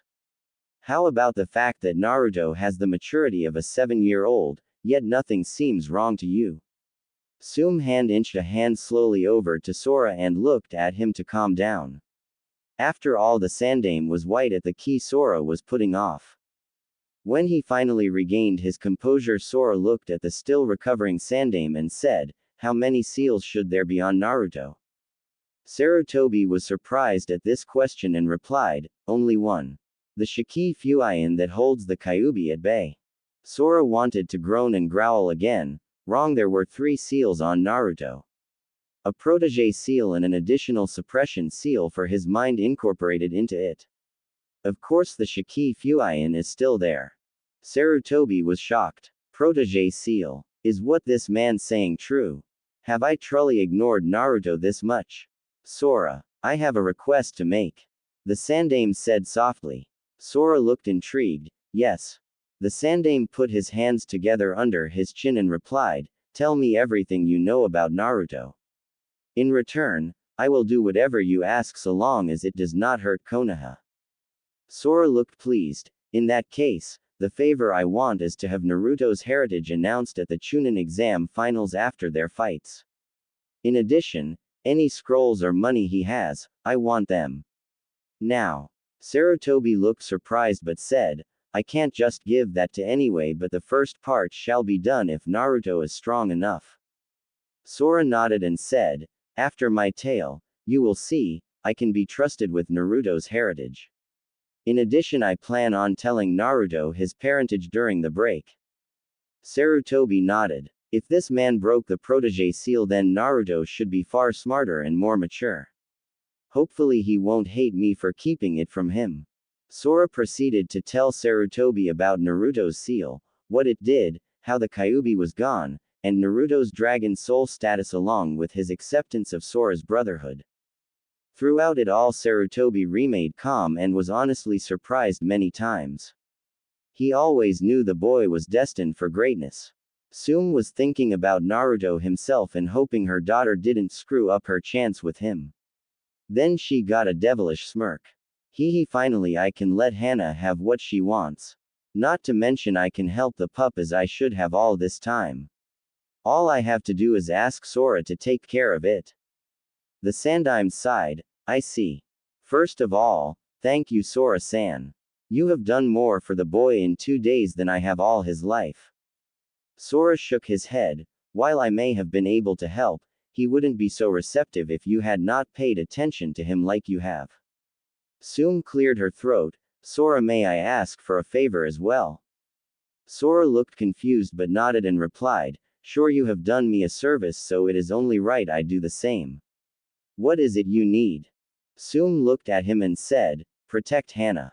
Sora was a little surprised but replied, you gave her permission to seek Naruto, didn't you? Sum nodded and smiled. If she lets him go, I may just have to snatch him up. While the Sandaime looked a little revolted, Sora just chuckled, very well. But that reminds me, Worm, did you know the Civilian Council and Danzo have been trying to keep the clans from being near Naruto? The Sandaime was surprised, although he didn't show it. No. I always assumed they stayed away as a precaution to what the civilians would say. What does Danzo have to do with this? Hey, hook, line, and sinker Hokage-sama, thought one feral lady. Sum replied, he backed the council with not only economic bans but also threatened any female near Naruto having their reproductive organs removed. Sarutobi was astonished. They what? He roared and suddenly Sum could barely breathe with the key coming from the old man. Yet, she took barely any notice of that. All she saw was the fire burning in Sarutobi's eyes. Hey, the Kami no Shinobi is back. Run in fear, you little cowards. Suddenly, the desk buzzed and the secretary said, excuse me Hokage-sama. But it seems there is a council meeting being called into attendance. Sarutobi stared at the buzzer for a moment, then hit the button and said, "Very well, tell them I will be there shortly and with Sum-san and a guest." He looked up at them and said, "Now is the time to fix these mistakes. I am tired of this position. Once more, I will stand for Naruto, but soon I will choose a successor. Thank you, both of you. I promise I will make it up to you, and to Naruto." He walked over to the fourth picture and put a combination in to open the safe behind it. Taking the scrolls, he handed them to Sora. "Please take care of him. I hope he can forgive me." Sora smiled and took the scrolls. "He never blamed you. Personally, I don't think he ever will." Sarutobi smiled, "Thank you," and motioned for them to follow as the seals dropped down. Training ground 7:10 a.m. Naruto had been waiting for his sensei with his team. He had already created high clones who were in another clearing working on the tree climbing with leaf balancing and the water walking basic. When he had arrived, he had greeted Sakura and Sasuke in his usual fashion. Of course he didn't ask Sakura on a date. That didn't stop her from attempting to hit him for being a minute late. He was beginning to wonder if he had head trauma to have even considered liking this girl. Of course his crush died when he met Hana-chan. Naruto was meditating when Kakashi showed up. He got up from his position under a tree and walked to join his teammates. When he got there, Kakashi smiled and said, "All right team, we won't be going on a mission today, instead we will be training." Sakura, do tree walking until you're tired. Naruto, same thing but add leaves, it increases difficulty. Sasuke, you're with me for some more jutsus. Naruto spoke up, "Nay, Kakashi-sensei, why can't I learn a new jutsu?" Sakura screeched, "Naruto baka, don't question Kakkashi-sensei." After the three males had recovered from their hearing loss, Kakashi said, "Naruto, your chakra control isn't good enough. Improve on that and maybe I'll teach you the next step for control." Naruto looked downcast, but not for the reason they all thought. "Hi sensei, may I go somewhere else to train? I don't wanna bother Sakura." Kakashi was a little surprised but nodded and Naruto walked off. Sakura was a little impressed but just dismissed it as an attempt to get on her good side. Sasuke just HN'd with Naruto. 10:10 a.m. Naruto was mercilessly punching a tree. "Stupid Kakashi-sensei, he doesn't even watch me train and yet he claims my chakra control isn't good enough." His hands were starting to bleed but he didn't care. He was pissed and he needed to get it out of his system. Half an hour later he had stopped. His hands were still healing fast. Seems Kyuubi left that little ability too. Shiroi jumped out of her pocket and mewed at Naruto, who looked down and then smiled softly. He laid down on the ground and Shiroi gently licked the wounds before snuggling up to him. Naruto let his hands heal before standing up and starting to go through the beginning katas for Kitsune-ken. Shiroi just snuggled into the warm spot he left behind under the tree. Right now he was thinking over his training schedule when one of his clones dispelled from the library. Seals seem interesting. He made 5 more clones and instructed 4 of them to go read up on seals and 1 to go get some basic sealing supplies from Wolf's Claw. Council chamber. Same time. Sarutobi, Sum, Kuromaru and Sora walked in. Everyone was there from the elders and Danzo to the clan heads, Inoichi Yamanaka, Choza Akamichi, Shikaku Nara, Shibi Aburame, and Hiyashi Hyuga, to the civilian council members among which were Satsumi Haruno, mother to Sakura and Demon Hater, and Jiroa Yasugawa along with his son Shinsui. Surprisingly, not if you were Sum and Sora, Hana was there as well. Already Sum knew what the meeting was for. It was a good thing she had taken the recorder from her house when she left. Homura stood up. "Hokage-sama, who is that and why is he in this council meeting?" Sum simply looked at her and replied, "He is here as a witness to the reason this council was convened and his name is Sora Ryu." Sora bowed out of respect to the ninja council but completely ignored the civilians. The elders noticed this while Danzo thought, I haven't met this man before. What could he be doing here? Sum and Sarutobi took their seats while Sora simply stood underneath Sum's seat.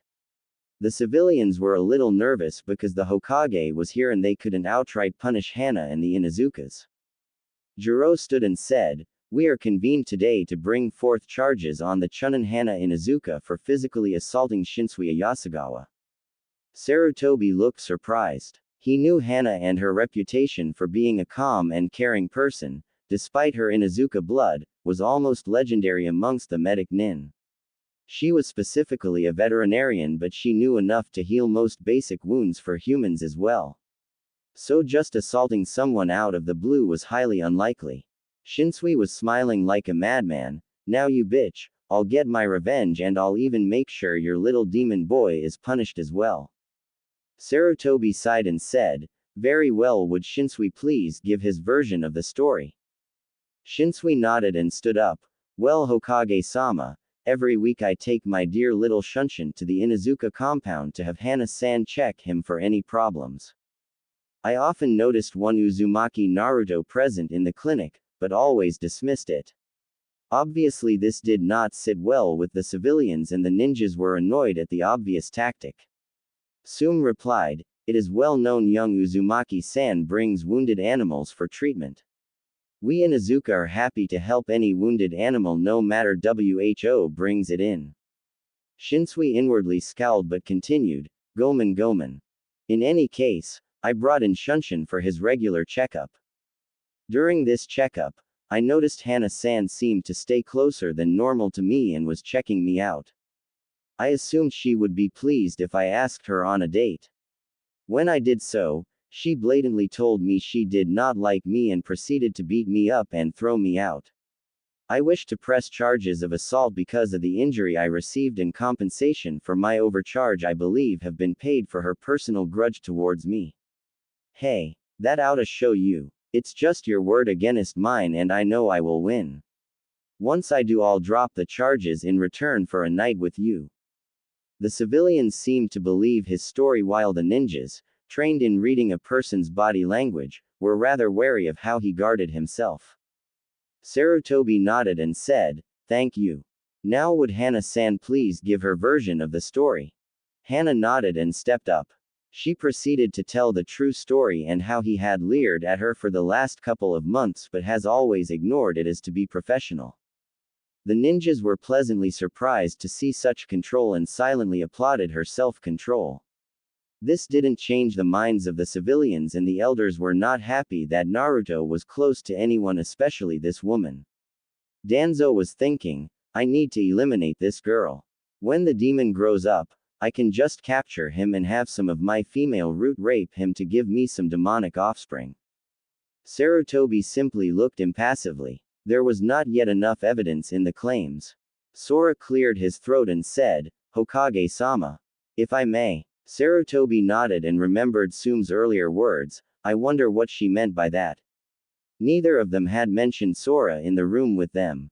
Sora stood and said, "Well, to put it bluntly, Shinsui lied through his teeth and everything Hana said was true. I myself arrived just after he did. Now one little fact about me, I despise rapists above any and all beings besides child molesters, which is currently tied at the top of my shit list." He proceeded to explain everything he saw under the genjutsu and even asked Sum to play the recording so as to back his story, although he conveniently left out Naruto. Needless to say, the ninja believed him. Some of the more logical civilians did, although it helped that Yasugawa was an economic opponent of theirs, as did Sarutobi. After all, why would a 3,000-year-old being lie about something as trivial as this? Sarutobi sighed and said, "The charge are dismissed and I find in favor of Hana Inuzuka in the amount for $2,000 in reparations for this farce of a trial."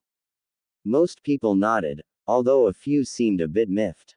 Shinsui was about to open his mouth when he was promptly silenced by his father lest he bring more reparations in the way of their family. Sarutobi looked at Sum and nodded, then looked over the members of the council. Everyone was wondering why he didn't dismiss the council and call it a day. It was well known he hated council meetings. However, seeing as they were still in session, Haruno decided to take care of the demon's whore, Wow, she's deluded nay. Hana-san. Hana looked at the speaker. One Satsumi Haruno, Uzumaki Naruto is well known to prank any place he comes across. Why would you allow him to enter your establishment? Sora scowled at this, though no one paid attention to him. All eyes were on Hana, as what she said could very well ignite a civil unrest close to war. Inwardly, Hana was seething. She didn't need a reason to let Naruto-kun into the clinic when he had an injured animal. She calmly replied, every time he arrived at the clinic, he had an injured animal. They ranged from birds to anything as large as small dogs and cats. She knew better than to mention the fox kits he picked up. Satsumi looked at her and replied, did it ever occur to you that he may be the one harming the animals? Once again Hana and Sora were scowling along with the Sandame. Hana thought that she knows nothing of Naruto yet accuses him of harming innocent animals. Hana barely held her anger at that and replied heatedly, no it didn't. The injuries were consistent with ninja tools and he has been bringing them in since before was old enough to attend the academy. In addition, Naruto-kun never had any injuries himself that would signify a struggle with animals. Sora silently signaled the Hokage to wait before interrupting. Sarutobi inwardly smirked, maybe I can get this to my advantage.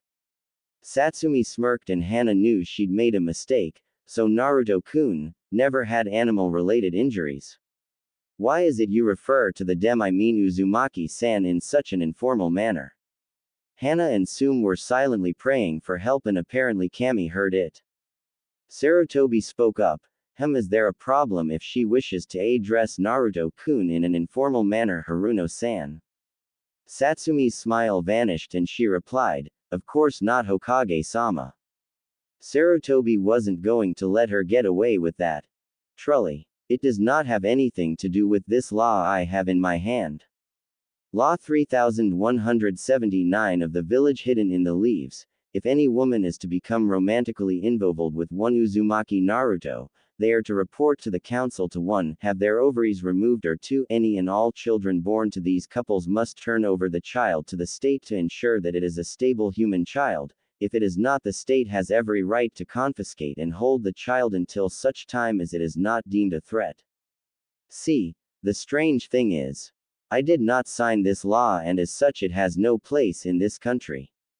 Perhaps you can tell me where it came from Haruno-san. By now the council was sweating bullets.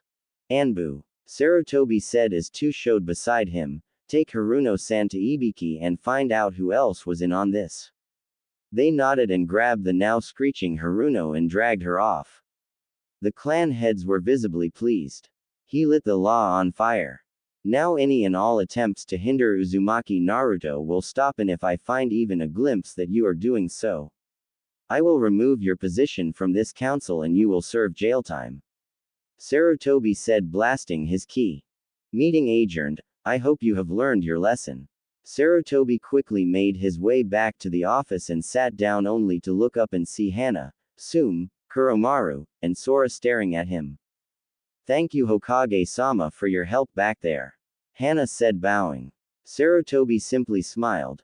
No problem Hana-san, just make sure Naruto gets enough attention from now on. Nay. The blush and sudden, eep, not unlike a certain Hyuga, caused a smile to grace his face. Sora smiled and said, now that that's taken care of, I will be taking my leave. Worm, please note that I will give Naruto only the Rasengan at the moment. However, he will be learning elemental manipulation and summoning before the exam. Sarutobi looked a little worried. Are you sure? Summoning is a difficult. Sora shook his head. With his current chakra, he could summon me twice over. They looked puzzled at this and Sora chuckled. Technically I am the boss summon for the dragons, however unless he pushes almost double the amount for Gamabunta, he will get the original boss summon. They looked gobsmacked. Naruto had enough chakra to summon Gamabunta 4 times. Of course he can't fully access it yet. He's at about half, but over the next year he will get the rest. They relaxed slightly. In any case I'll be going, ya nay. And he disappeared in a silver lightning bolt. They shook their heads and the Inuzukas took their leave, letting the Sandame to deal with his dreaded paperwork. Ichiraku's 1 p.m. Naruto was sitting quietly enjoying his ramen when a silver flash appeared next to him. "Oi, Ji-chan, 3 bowls of chicken ramen," Sora shouted. He looked at Naruto and saw his slightly downcast look. "Why so glum, Naruto?" he asked. Naruto looked at his brother and sighed, then began to explain his day while feeding some crackers to Shiroi. Sora was not pleased with Kakashi. He knew that Naruto had abnormally high chakra pools, how else could he make thousands of shadow clones? Sora sighed and said, "Listen, Naruto, I have 3 jutsu I want to teach you today." Naruto instantly perked up. 3 new jutsu. Sora nodded his head and said, "Naruto, finish your ramen, then we will go and train. I will teach you Shunshin, summoning, and the last one will be a surprise." "Yada," Naruto said and wolfed down his ramen before Shiroi jumped in his pocket and he grabbed his brother before dashing down the street at top speeds. Training Ground 8. 1:30 p.m. "Alright Naruto, here's the hand signs for Shunshin," Sora said as he slowly did the 3 needed seals. "Now you need to properly visualize the space you are going to before activating the jutsu." Naruto nodded and closed his eyes before imagining the place about 10 meters from where he was. Surprisingly, he did very well and got halfway there. "Alright Naruto, keep it, jutsu is more about practice and memorization than anything else." By 5 p.m., Naruto could do the Shunshin. All he needed to do now was perfect it. Sora pulled out a large old scroll. "Okay Naruto, this is the summoning contract for the dragons. Now be warned, the boss dragon is going to test you. If you pass you can summon them, but if you summon them for anything other than training or fighting then most will be displeased. The just hatched hatchlings are good for messages though, and it does help them to learn to fly." Naruto nodded and knew he had to be respectful. He signed it and looked at Sora expectingly. Sora nodded, walked up to Naruto and grabbed his shield before they were teleported almost 30 miles from Konoha. "Alright Naruto, the signs for this jutsu are as follows. Now put about 3/4 of your chakra into it and you should get the boss summon." Naruto nodded and with a yell of Kuchio's no jutsu summoning technique, there was a huge cloud of smoke about twice the size of Gamabunta before it cleared. Before Sora stood Ryukin, the ancient black dragon of the West asterisk. Naruto was on his nose and the giant reptile narrowed his eyes at Naruto before lowering his head and tipping it to the side, making Naruto fall off. "Ryujin, surely this hatchling is not the bearer of the dragon soul you spoke of. He is puny. You said yourself that he was a greater man than any thought possible." Sora was inwardly a little pissed at Ryukin, but Naruto stared in wonder. "Ni-san, did you really say that?" Naruto asked. Sora smiled. "Of course I did Naruto. Ryukin, I did not summon you. Naruto here did." Ryukin was a little doubtful but decided to simply believe him. After all, this was Ryujin, one of the few beings in existence that could beat the snot out of him. "Very well then, I will test the boy's spirit." Ryukin bent down and gently touched the tip of his nose to Naruto's head before Ryukin's eyes glazed over as he stared into Naruto's soul. Suddenly he recoiled and roared loudly. "Senko! Flash asterisk asterisk," he said as he blinked, trying to rid his eyes of the spots. "My boy, you have proven yourself beyond worthy. I cannot even look at your soul directly lest I risk blindness. Sora has said you had a dark childhood with no one to call your family.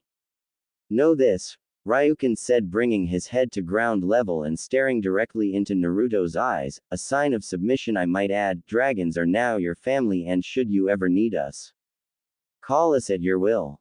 We will fight, live, and die alongside you from this day forth."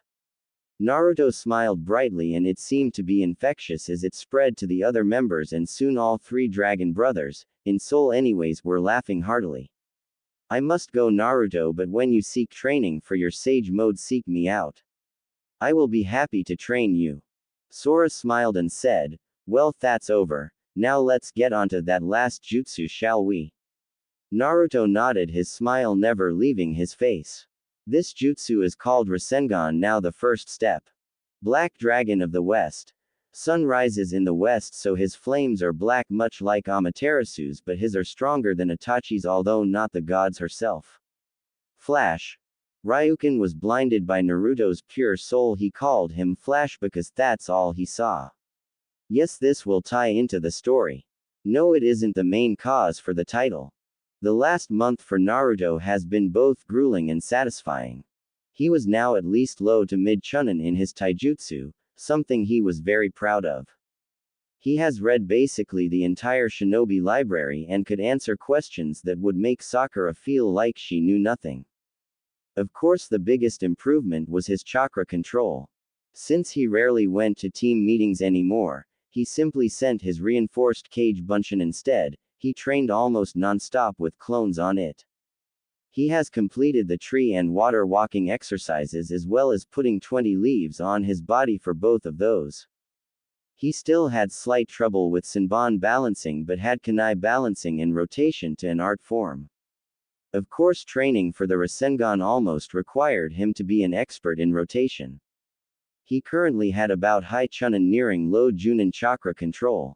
He didn't learn any more jutsu aside from shunshin and summoning. Surprisingly, Naruto seemed to be more than adept at seals. Already, he could make modified explosive notes. However, he needed better instruction to advance, and unfortunately seals were not in Sora's repertoire of abelites. Oh, did I mention Naruto can use a one-handed Rasengan in under 5 seconds? That's right, no pansy shadow clone wastage. Sora had been ruthless in his taijutsu training. Naruto had such a screwed-up sense of the basic academy stance that he spent the first week and most of the second fixing his forms. Sora left Naruto by himself for most of his other training, seeing as he didn't need a watchdog. Unfortunately, with all this training, Naruto hadn't seen his friends for a while, and this included Hana. Sora knew Naruto needed a break and Sora could use a few days to set his next step into motion. So he called Naruto over and had him sit down. Listen, Naruto, you have done remarkably well in this past month. As a reward, I want you to treat yourself to ramen today and then spend the next 2 days relaxing before we continue again, alright? Sora said. Naruto nodded and smiled brightly. Good.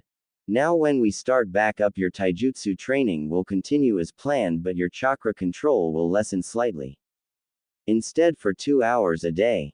Oh, sorry, here, take this card and pump some chakra into it, please. Sora said kindly. Naruto simply took the card and pumped some chakra as he was asked, and Sora's grin nearly split his face in half. Naruto's card crumpled so hard on itself it was only about as big as a grape. Hee, well boy, you have an insanely high lightning affinity. Now luckily Naruto had read up on all the elemental compositions, so he didn't need an explanation. We will be spending 2 hours a day on lightning manipulation and another 2 on evasive techniques while your clones work on control, understand? Naruto nodded and Sora shooed him off. Naruto hopped up and bolted for Ichiraku's at a speed comparable to Sasuke's. Kakashi, I don't know why you ignored this Genuise, but it's your loss and my gain. Sora thought, smiling. Ichiraku ramen stand. 12 p.m. Naruto was busily slurping down his ramen when Team 8 walked into the stand. So first, we have the stoic Aburame Shino. He doesn't talk much, but he was always a logical and loyal friend. Next, we have the loudmouthed Kiba Inuzuka, brother to Hana and an old prankster buddy of Naruto's. He was followed by Hinata Hyuga. Now she used to have a mammoth-sized crush on Naruto, but luckily, or unluckily depending on who you ask, Kurenai broke her crush and in doing so was able to drop her stuttering to only around her father. They all walked in and sat down before ordering. Shino was staring at the man next to him. Naruto looked up and Shino and they nodded to each other before returning to their meals. Hey, who's that you're nodding to, Shino? Kiba yelled. Shino simply replied, Naruto Uzumaki. Now that the rest of Team 8 took a good look, they noticed the bright orange wearing idiot was gone and they seemed to have a calm and collected shinobi in their presence. No way. Naruto always wears orange and yells everything he says. Kiba said. Anyo, Shino is right Kiba. That is Naruto-kun, he just changed his clothes. Look at his whiskers. Hinata said softly. Naruto looked up and said, "Ya Kiba, it's me. I've been training hard lately, so I guess we haven't really seen each other much, huh?" Kiba nodded and said, "So you finally got rid of that orange thing, huh? What you been training in?" Kurenai-sensei has us doing teamwork exercises and learning from our clans. Nei-san is teaching me a new move. I'll have it down in no time. Kurenai smiled, seeing her student's mood seemed to have brightened at seeing Naruto. Even Shino was listening intently. Yes, Naruto, what has Kakashi been teaching you? Naruto's visage darkened. Kakashi has taught me tree walking and leaf balancing while tree walking. Kurenai frowned along with the rest of her team. Surely he taught you more than that. Naruto's eyes flashed with anger. Nope, nothing else, Kurenai-sensei. That is all I have been taught in the past 4 months on my team. Sakura is barely better, but she doesn't really train, she just claims exhaustion and watches the Uchiha who has been taught, from what I can tell, at least 5 more fire jutsu along with advanced chakra control and taijutsu training. Oh, and he didn't teach us tree walking until our C-ranked mission a month ago where we faced Zabuza Momochi and his apprentice. Kiba yelled, "What the hell? Kurenai-sensei, you taught us tree walking our first week together." Kurenai looked disturbed. Naruto. Tell me, what have you really been doing this past month? Naruto looked at Kurenai and sighed. I have been training in a taijutsu style called Kitsune Ken. I have also been working on advanced chakra control by making shadow clones and hanging them into various people around town and having them read in the library. I am tired of being called stupid, so I decided to change that. Team 8 was shocked. While they didn't get a full rundown of his abilities, it was obvious this was not the same Naruto everyone knew. But enough about that. Listen, I have the next few days off. What do you say we get a few of the genin teams together and all go out for dinner? It'd be nice to know about other people we may run missions with in the future. Kurenai nodded in acceptance. Good idea, Naruto, why don't you let me invite some of the Junin sensei and a few of my friends as well? Naruto smiled. That'd be great, Kurenai sensei. I'll ask my team, but I doubt they will come.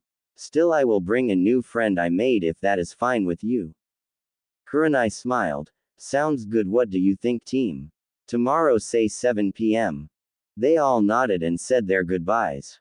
Naruto decided to take Shiroi to Hana for a checkup. Not to mention he hadn't seen her in a while and actually felt sad at that. Hokage's office. 12:30 p.m. A silver flash entered the office. Yo, worm. Sora said, smiling. The old Hokage nearly had a heart attack. Damn it, Sora. You're almost as bad as Naruto. Of course, Sora knew that the Hokage was reading his Ika right before he entered. Sora smirked. I wish. Hatchling could sneak in here while you were reading and steal your book from under your nose. Sarutobi shook his head. That he could. What do you need, Sora? I haven't seen you since that council meeting. Sora grew serious. Yes, well, it seems Naruto is progressing faster than I thought. I need someone to train him in evasion. Sarutobi thought for a minute, but he was interrupted by Sora. I was going through the village and its outskirts when I came across a huge forest. I think the woman inside called it the Forest of Death. I dunno. Sarutobi paled and said, she didn't. Sora smiled. Of course she attacked me. Still, that was some of the best evasion training of my life. Can you get her to help me with Naruto? Sarutobi sighed. Are you sure? She may just kill him. Sora shook his head. Nah. She never aimed to outright maim or kill. Although she was trying to hurt me. In any case, is that okay with you? Sarutobi nodded and clicked a button. Satsum. Could you please send for Anko Mitarashi? Thank you. Sora grew serious once more. Why did I feel devil's yukai coming from her? Sarutobi's face looked grave. If you want an explanation, wait for her, it is a very private issue for her.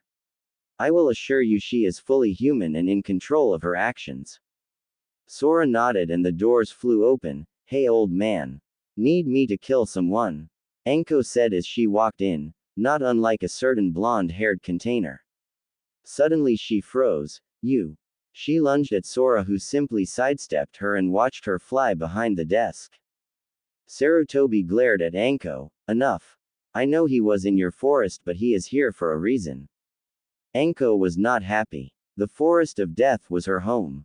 The only place she could get away from the villagers. Fine. What do you need and why is he here? Anko said a little more harshly than intended. After a glare from the Hokage, she bowed her head and apologized. As she did that, Sora noticed the mark on her neck. What demon would mark her? Rather, how did a demon get close enough to mark her and escape unnoticed? Sarutobi nodded and said, Anko, I have a mission for you.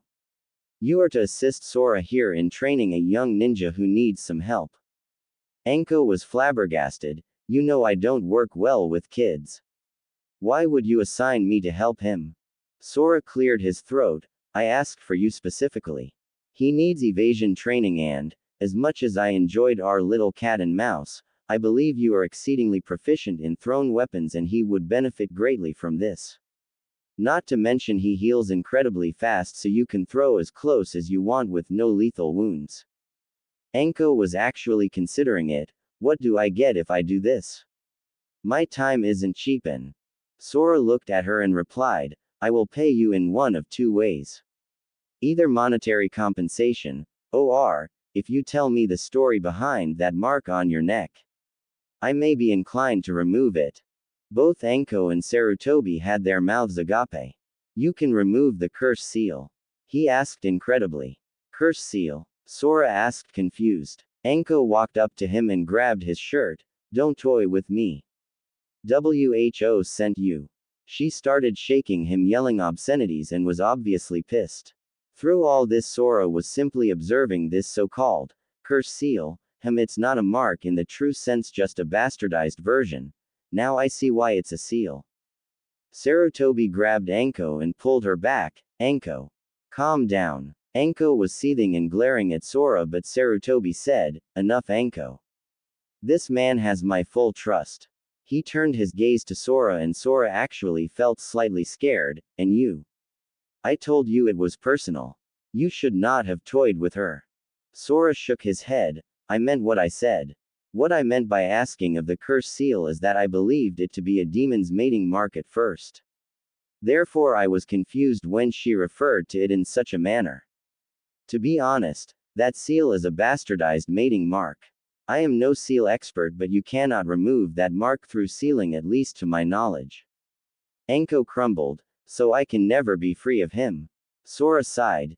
Did I not just say I can remove it? Well, not so much remove as replace with something far more beneficial. Anko stared at him with hopeful and suspicious eyes. What do you mean replace? Sora looked at her and said, simple, a stronger demon or dragon can overpower this seal and turn it into their own mate mark. This would free you from him, whoever he is, but you would be bonded to another until you die. Sarutobi spoke up. Now hold on a minute. Anko, think this through carefully. Sora, you too, after all you would be her mate, correct? Sora nodded and Anko looked deep in thought. Yes, I would. However, I have been alone for most of my life. I would not mind marking her and letting her do as she pleases. I can tell a mask when I see one. Sarutobi. Naruto wears his still, although his silliness has actually rubbed into his personality. Anko looked at Sora. What does being a mate entail? Sora looked at her slightly surprised. Well, bashfully mates are husband and wife, partners, lovers, etc., etc. Anko seemed a little wary. Contrary to popular belief, she held onto her virginity for many years and she wasn't about to go giving it up to some guy she hardly knew. She only dressed this way because it helped distract her enemies. I'll have to think about it, she replied. Fair enough, Sora said, but will you help me train Naruto? She nodded. Yeah, alright. But the Gaki better not be like the rest of these villagers or he's gonna be a pincushion. Sora chuckled. You have no idea. Sarutobi just sighed as they walked out. He looked at Anko's retreating form, then at Sora's, and smiled. Maybe, just maybe, he can break that mask. Inuzuka Clinic. 1 p.m. Naruto walked in with Shiroi in his arms. She was now slightly larger than a newborn kitten but not fully grown. Thankfully she could still fit in his side pocket, but those days wouldn't last much longer. Hana looked up from behind the counter and smiled. While she wouldn't admit it to anyone but herself, she missed Naruto. Hey Hana-chan. Shiroi grew a little, so I wanna make sure she's growing fine, plus I haven't seen you in a while. Naruto said vibrantly. Hey Naruto-kun. It's good to see you too. Come to the back and we can get little Shiroi-chan a checkup. Hana said, blushing lightly at the fact that he wanted to see her. They walked in the back and she began to run jutsus on Shiroi, who sat there quietly. So Naruto, what have you been up to lately? Hana said innocently. Oh, just training and getting stronger, Hana-chan. Naruto said, smiling. Hana smiled right back and said, you must be pretty strong by now, huh? Naruto seemed to shine at the praise. Yep, Aniki said I could probably take a chunin in taijutsu now. Hana nodded. If Sora-san said so, then it must be true. He is a good fighter after all. Naruto scratched the back of his head. Yeah, it's great to have him train me. His breakfasts are great, but he never has time to make me anything for lunch. Hana was done with Shiroi, but she kept doing meaningless jutsu to keep Naruto there. So you never have lunch? Naruto shook his head. No, I usually just make myself a sandwich or something because he won't let me have ramen. There was a slight pause in his voice, but he continued, but it's fine, after all I never had anyone to make me food anyways. He chuckled and scratched his head, which Hana now noticed meant he was nervous. At the same time she felt sad. No one has ever made him lunch. At least when I went to school, Mom made my bentos, and when she was busy she had taught me how to. Now that I think about it, he's really never had anyone, huh? Well, that's gonna change, she thought with conviction. And maybe we can turn this to our advantage. Hana's feral side threw in, although Hana didn't seem to notice at that time. Hey Naruto-kun, what do you say you join me on the Hokage monument tomorrow for lunch?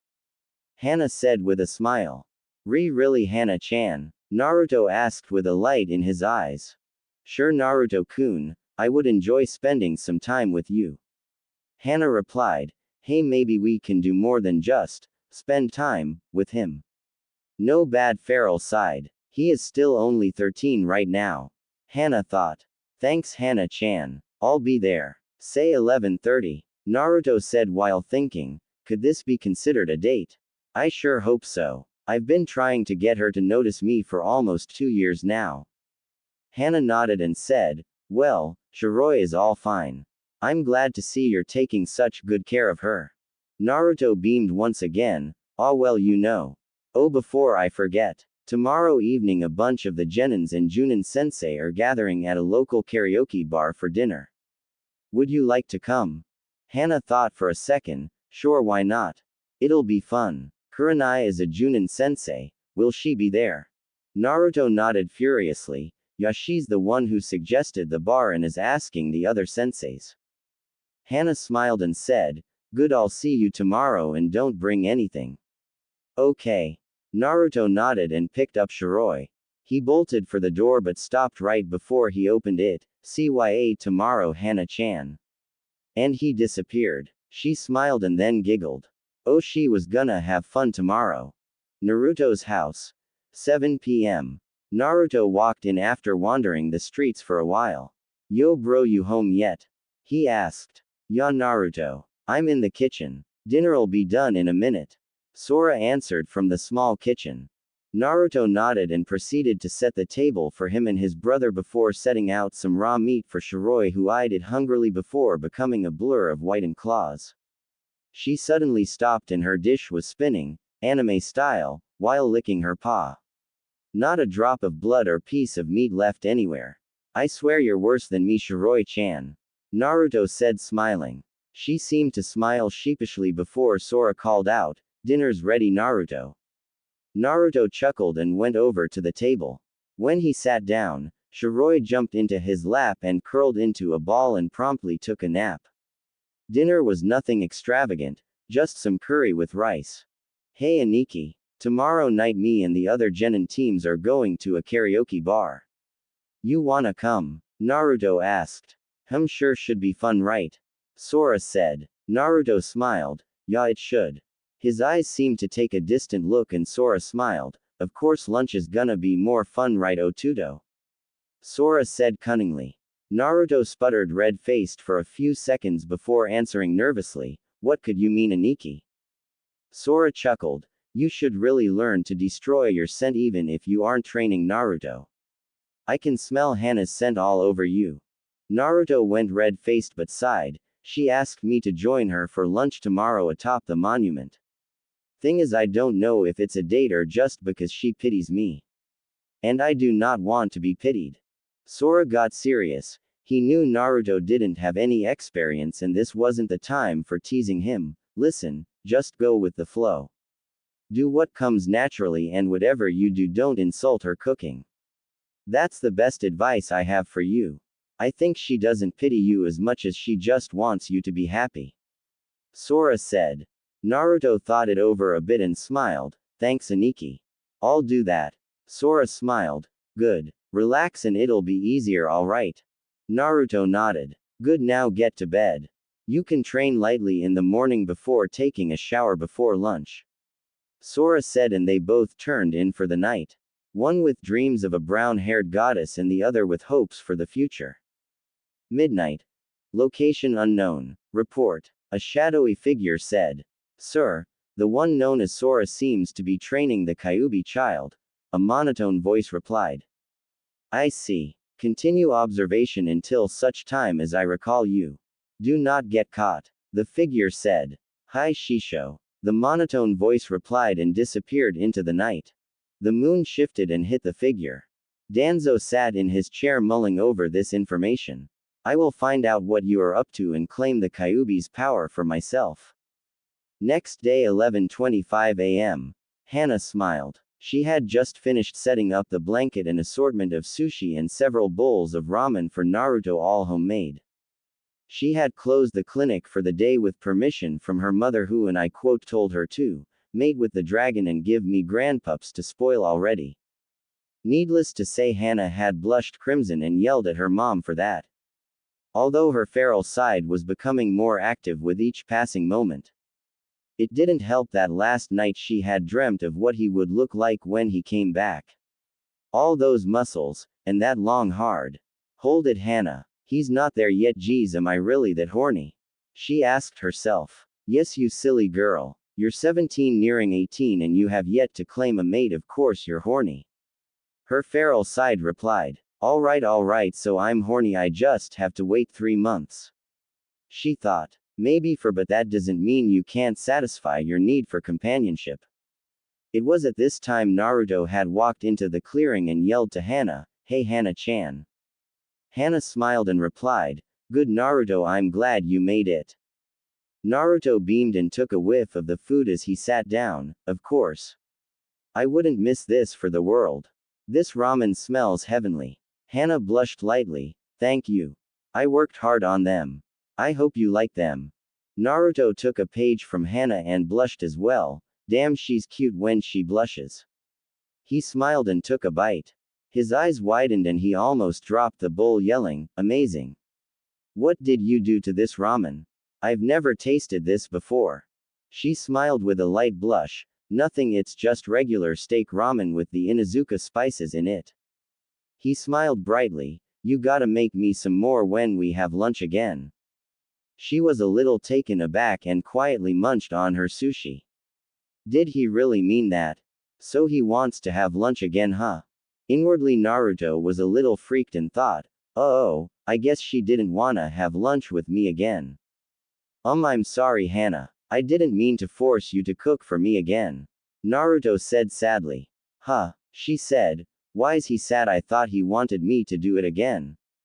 I mean you don't have to do this again Hana.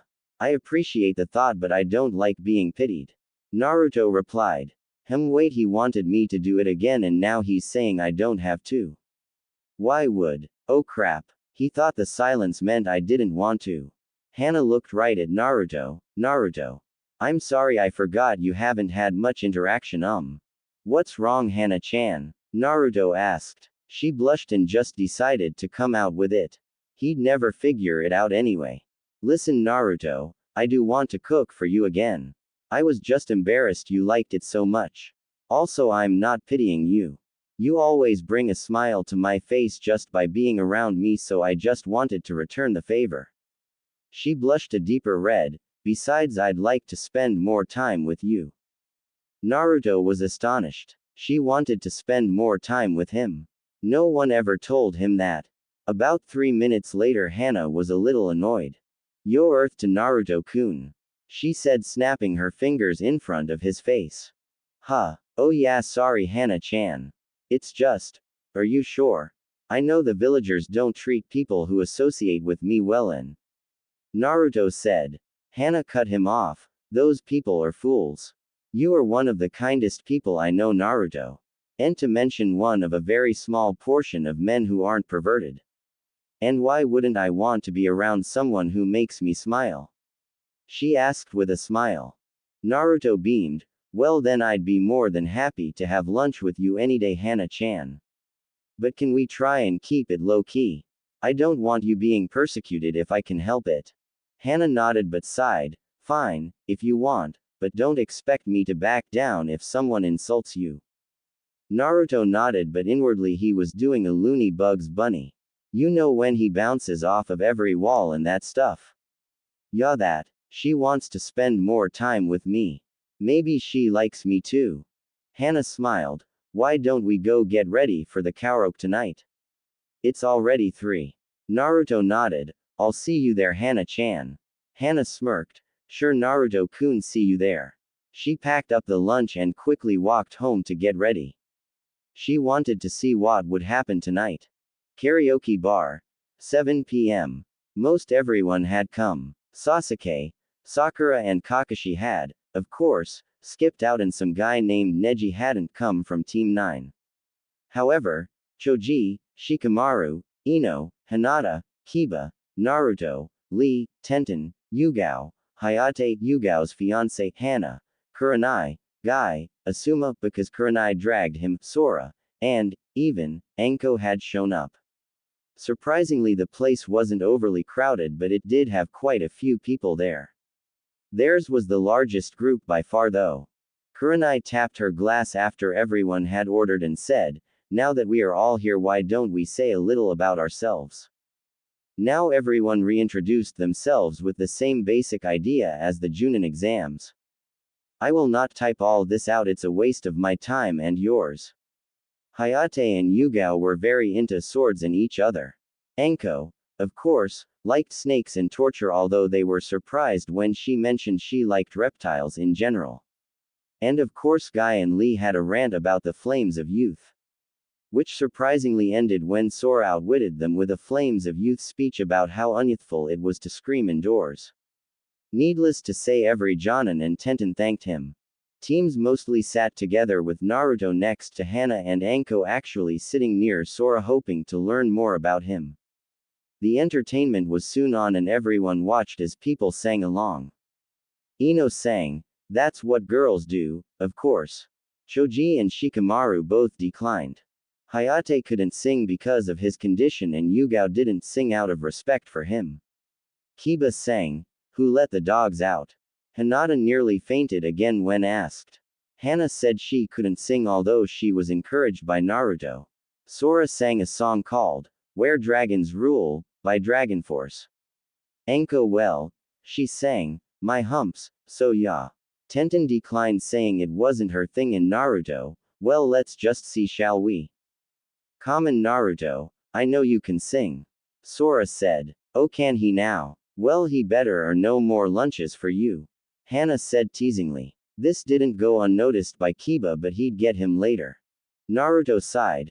Fine, I'll sing, but you owe me double my ramen count this week, Sora."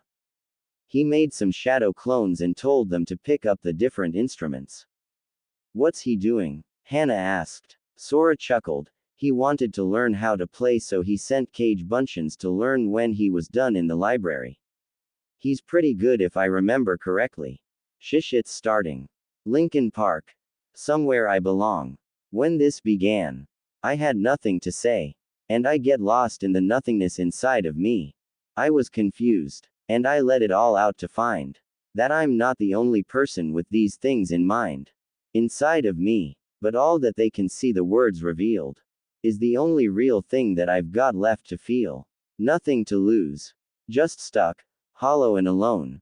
And the fault is my own, and the fault is my own. Chorus. I wanna heal, I wanna feel what I thought was never real. I wanna let go of the pain I've felt so long. Erase all the pain till it's gone. I wanna heal, I wanna feel like I'm close to something real. I wanna find something I've wanted all along. Somewhere I belong. And I've got nothing to say. I can't believe I didn't fall right down on my face. I was confused, looking everywhere only to find that it's not the way I had imagined it all in my mind. So what am I? What do I have but negativity? 'Cause I can't justify the way everyone is looking at me. Nothing to lose, nothing to gain, hollow and alone. And the fault is my own, and the fault is my own. Repeat chorus. I will never know myself until I do this on my own. And I will never feel anything else until my wounds are healed. I will never be anything till I break away from me. I will break away, I'll find myself today. Repeat chorus. I wanna heal, I wanna feel like I'm somewhere I belong. I wanna heal, I wanna feel like I'm somewhere I belong. Somewhere I belong. Silence reigned in the bar as the song finished. Everyone could see the emotion Naruto put into it. The adults there, which was a majority, knew what he meant by finding somewhere, but only two knew what he meant when he said the fault was his own. Hana nearly cried but kept it in, although she looked right at Naruto, letting him know she was watching. Sora, on the other hand, he cried. For the second time in less than a year, Ryujin had cried for his brother. Since no one but Hana knew why Sora was so emotional, they simply chalked it up to his own past. Ino noticed and opened her big mouth. I won't bash her much, she just needs to shut her mouth sometimes. I don't get it. Why is Naruto singing about belonging somewhere? Doesn't he belong in Konoha? Sora very nearly glared before he remembered she was ignorant. Instead he sighed and wiped his eyes. He has never belonged in Konoha, Ino. None of you really bothered to notice him, but if you had, you would notice the stares and hatred he gets for no reason at all. He can't even walk into 90% of the stores in Konoha, and the other 9% that let him in sell him worthless goods at premium prices. Ino scoffed. He probably just pranked all of them. So they don't want to serve him. By now Naruto had rejoined them but was sitting listening. Hana growled. He's not lying, Ino. While Naruto's pranks are rather grand, it never harms a business. However, I have personally seen grocers sell him expired and outdated foods. The clinic is one of about 3 or 4 places in the city that he can walk into without being thrown out. Inwardly Naruto was crying with happiness.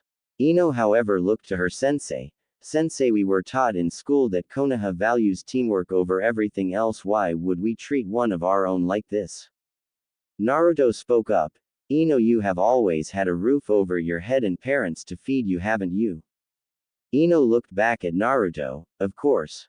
But you were an orphan, so you lived at the orphanage, right? Naruto scoffed. Sure, for 5 years. I was kicked out on my birthday, October 10th, when I was 5 because, and I quote, demons don't need a home. So tell me, Ino, if the orphanage didn't want me, then why pulled Konoha want me? Ino was shocked along with the rest of the youngsters. The adults, however, had multiple reactions. Kurenai, Asuma, Hayate, and Yugo were wondering how in the world the Hokage allowed that to happen. Enko was having flashbacks to when Orochimaru left her. Guy for once was serious and had a severely depressed look on his face. Sora was gritting his teeth and Hana was looking down, sad that she hadn't helped sooner. I won't tell you why she called me a demon, yet. Maybe once I trust you more then I will tell you, but just know the adults can't say anything. Naruto said sadly. Shikamaru sighed. Troublesome blonde. That comment seemed to lighten the mood somewhat. Well, I'm tired, so I'm gonna head home. Good night, everyone. Naruto said cheerfully. Everyone said their goodbyes, but the same thought was running through most of their heads. Just what made Naruto so sad? Training Ground 8. Next day.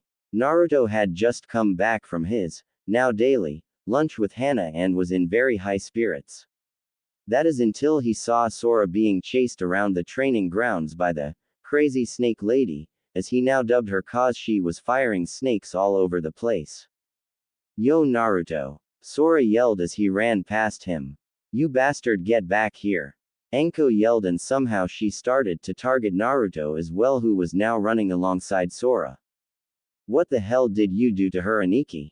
Naruto asked as he dodged a kunai snake combo. Ed just said she was a beautiful snake princess. Maybe I shouldn't have done that. Sora said, dodging 8 snakes. You said it again. Anko roared and redoubled her efforts to turn them into pincushions. Man, Aniki, next time keep your big trap shut. Naruto said. 2 hours later, Anko had finally calmed down and they all stopped. Sora eyed her warily but approached her. Well, thank you for your help today. Will you come back tomorrow? He asked. Anko smiled sweetly, and then decked Sora. As he sat on the ground, a kunai hit between his legs. Call me that again and I'll kill you. At first Sora seemed scared, then Naruto bust out laughing. He was soon joined by Anko and then Sora, while thinking, man, her laugh is cute. That's Sora. It was gonna be the start of a beautiful, hellish friendship.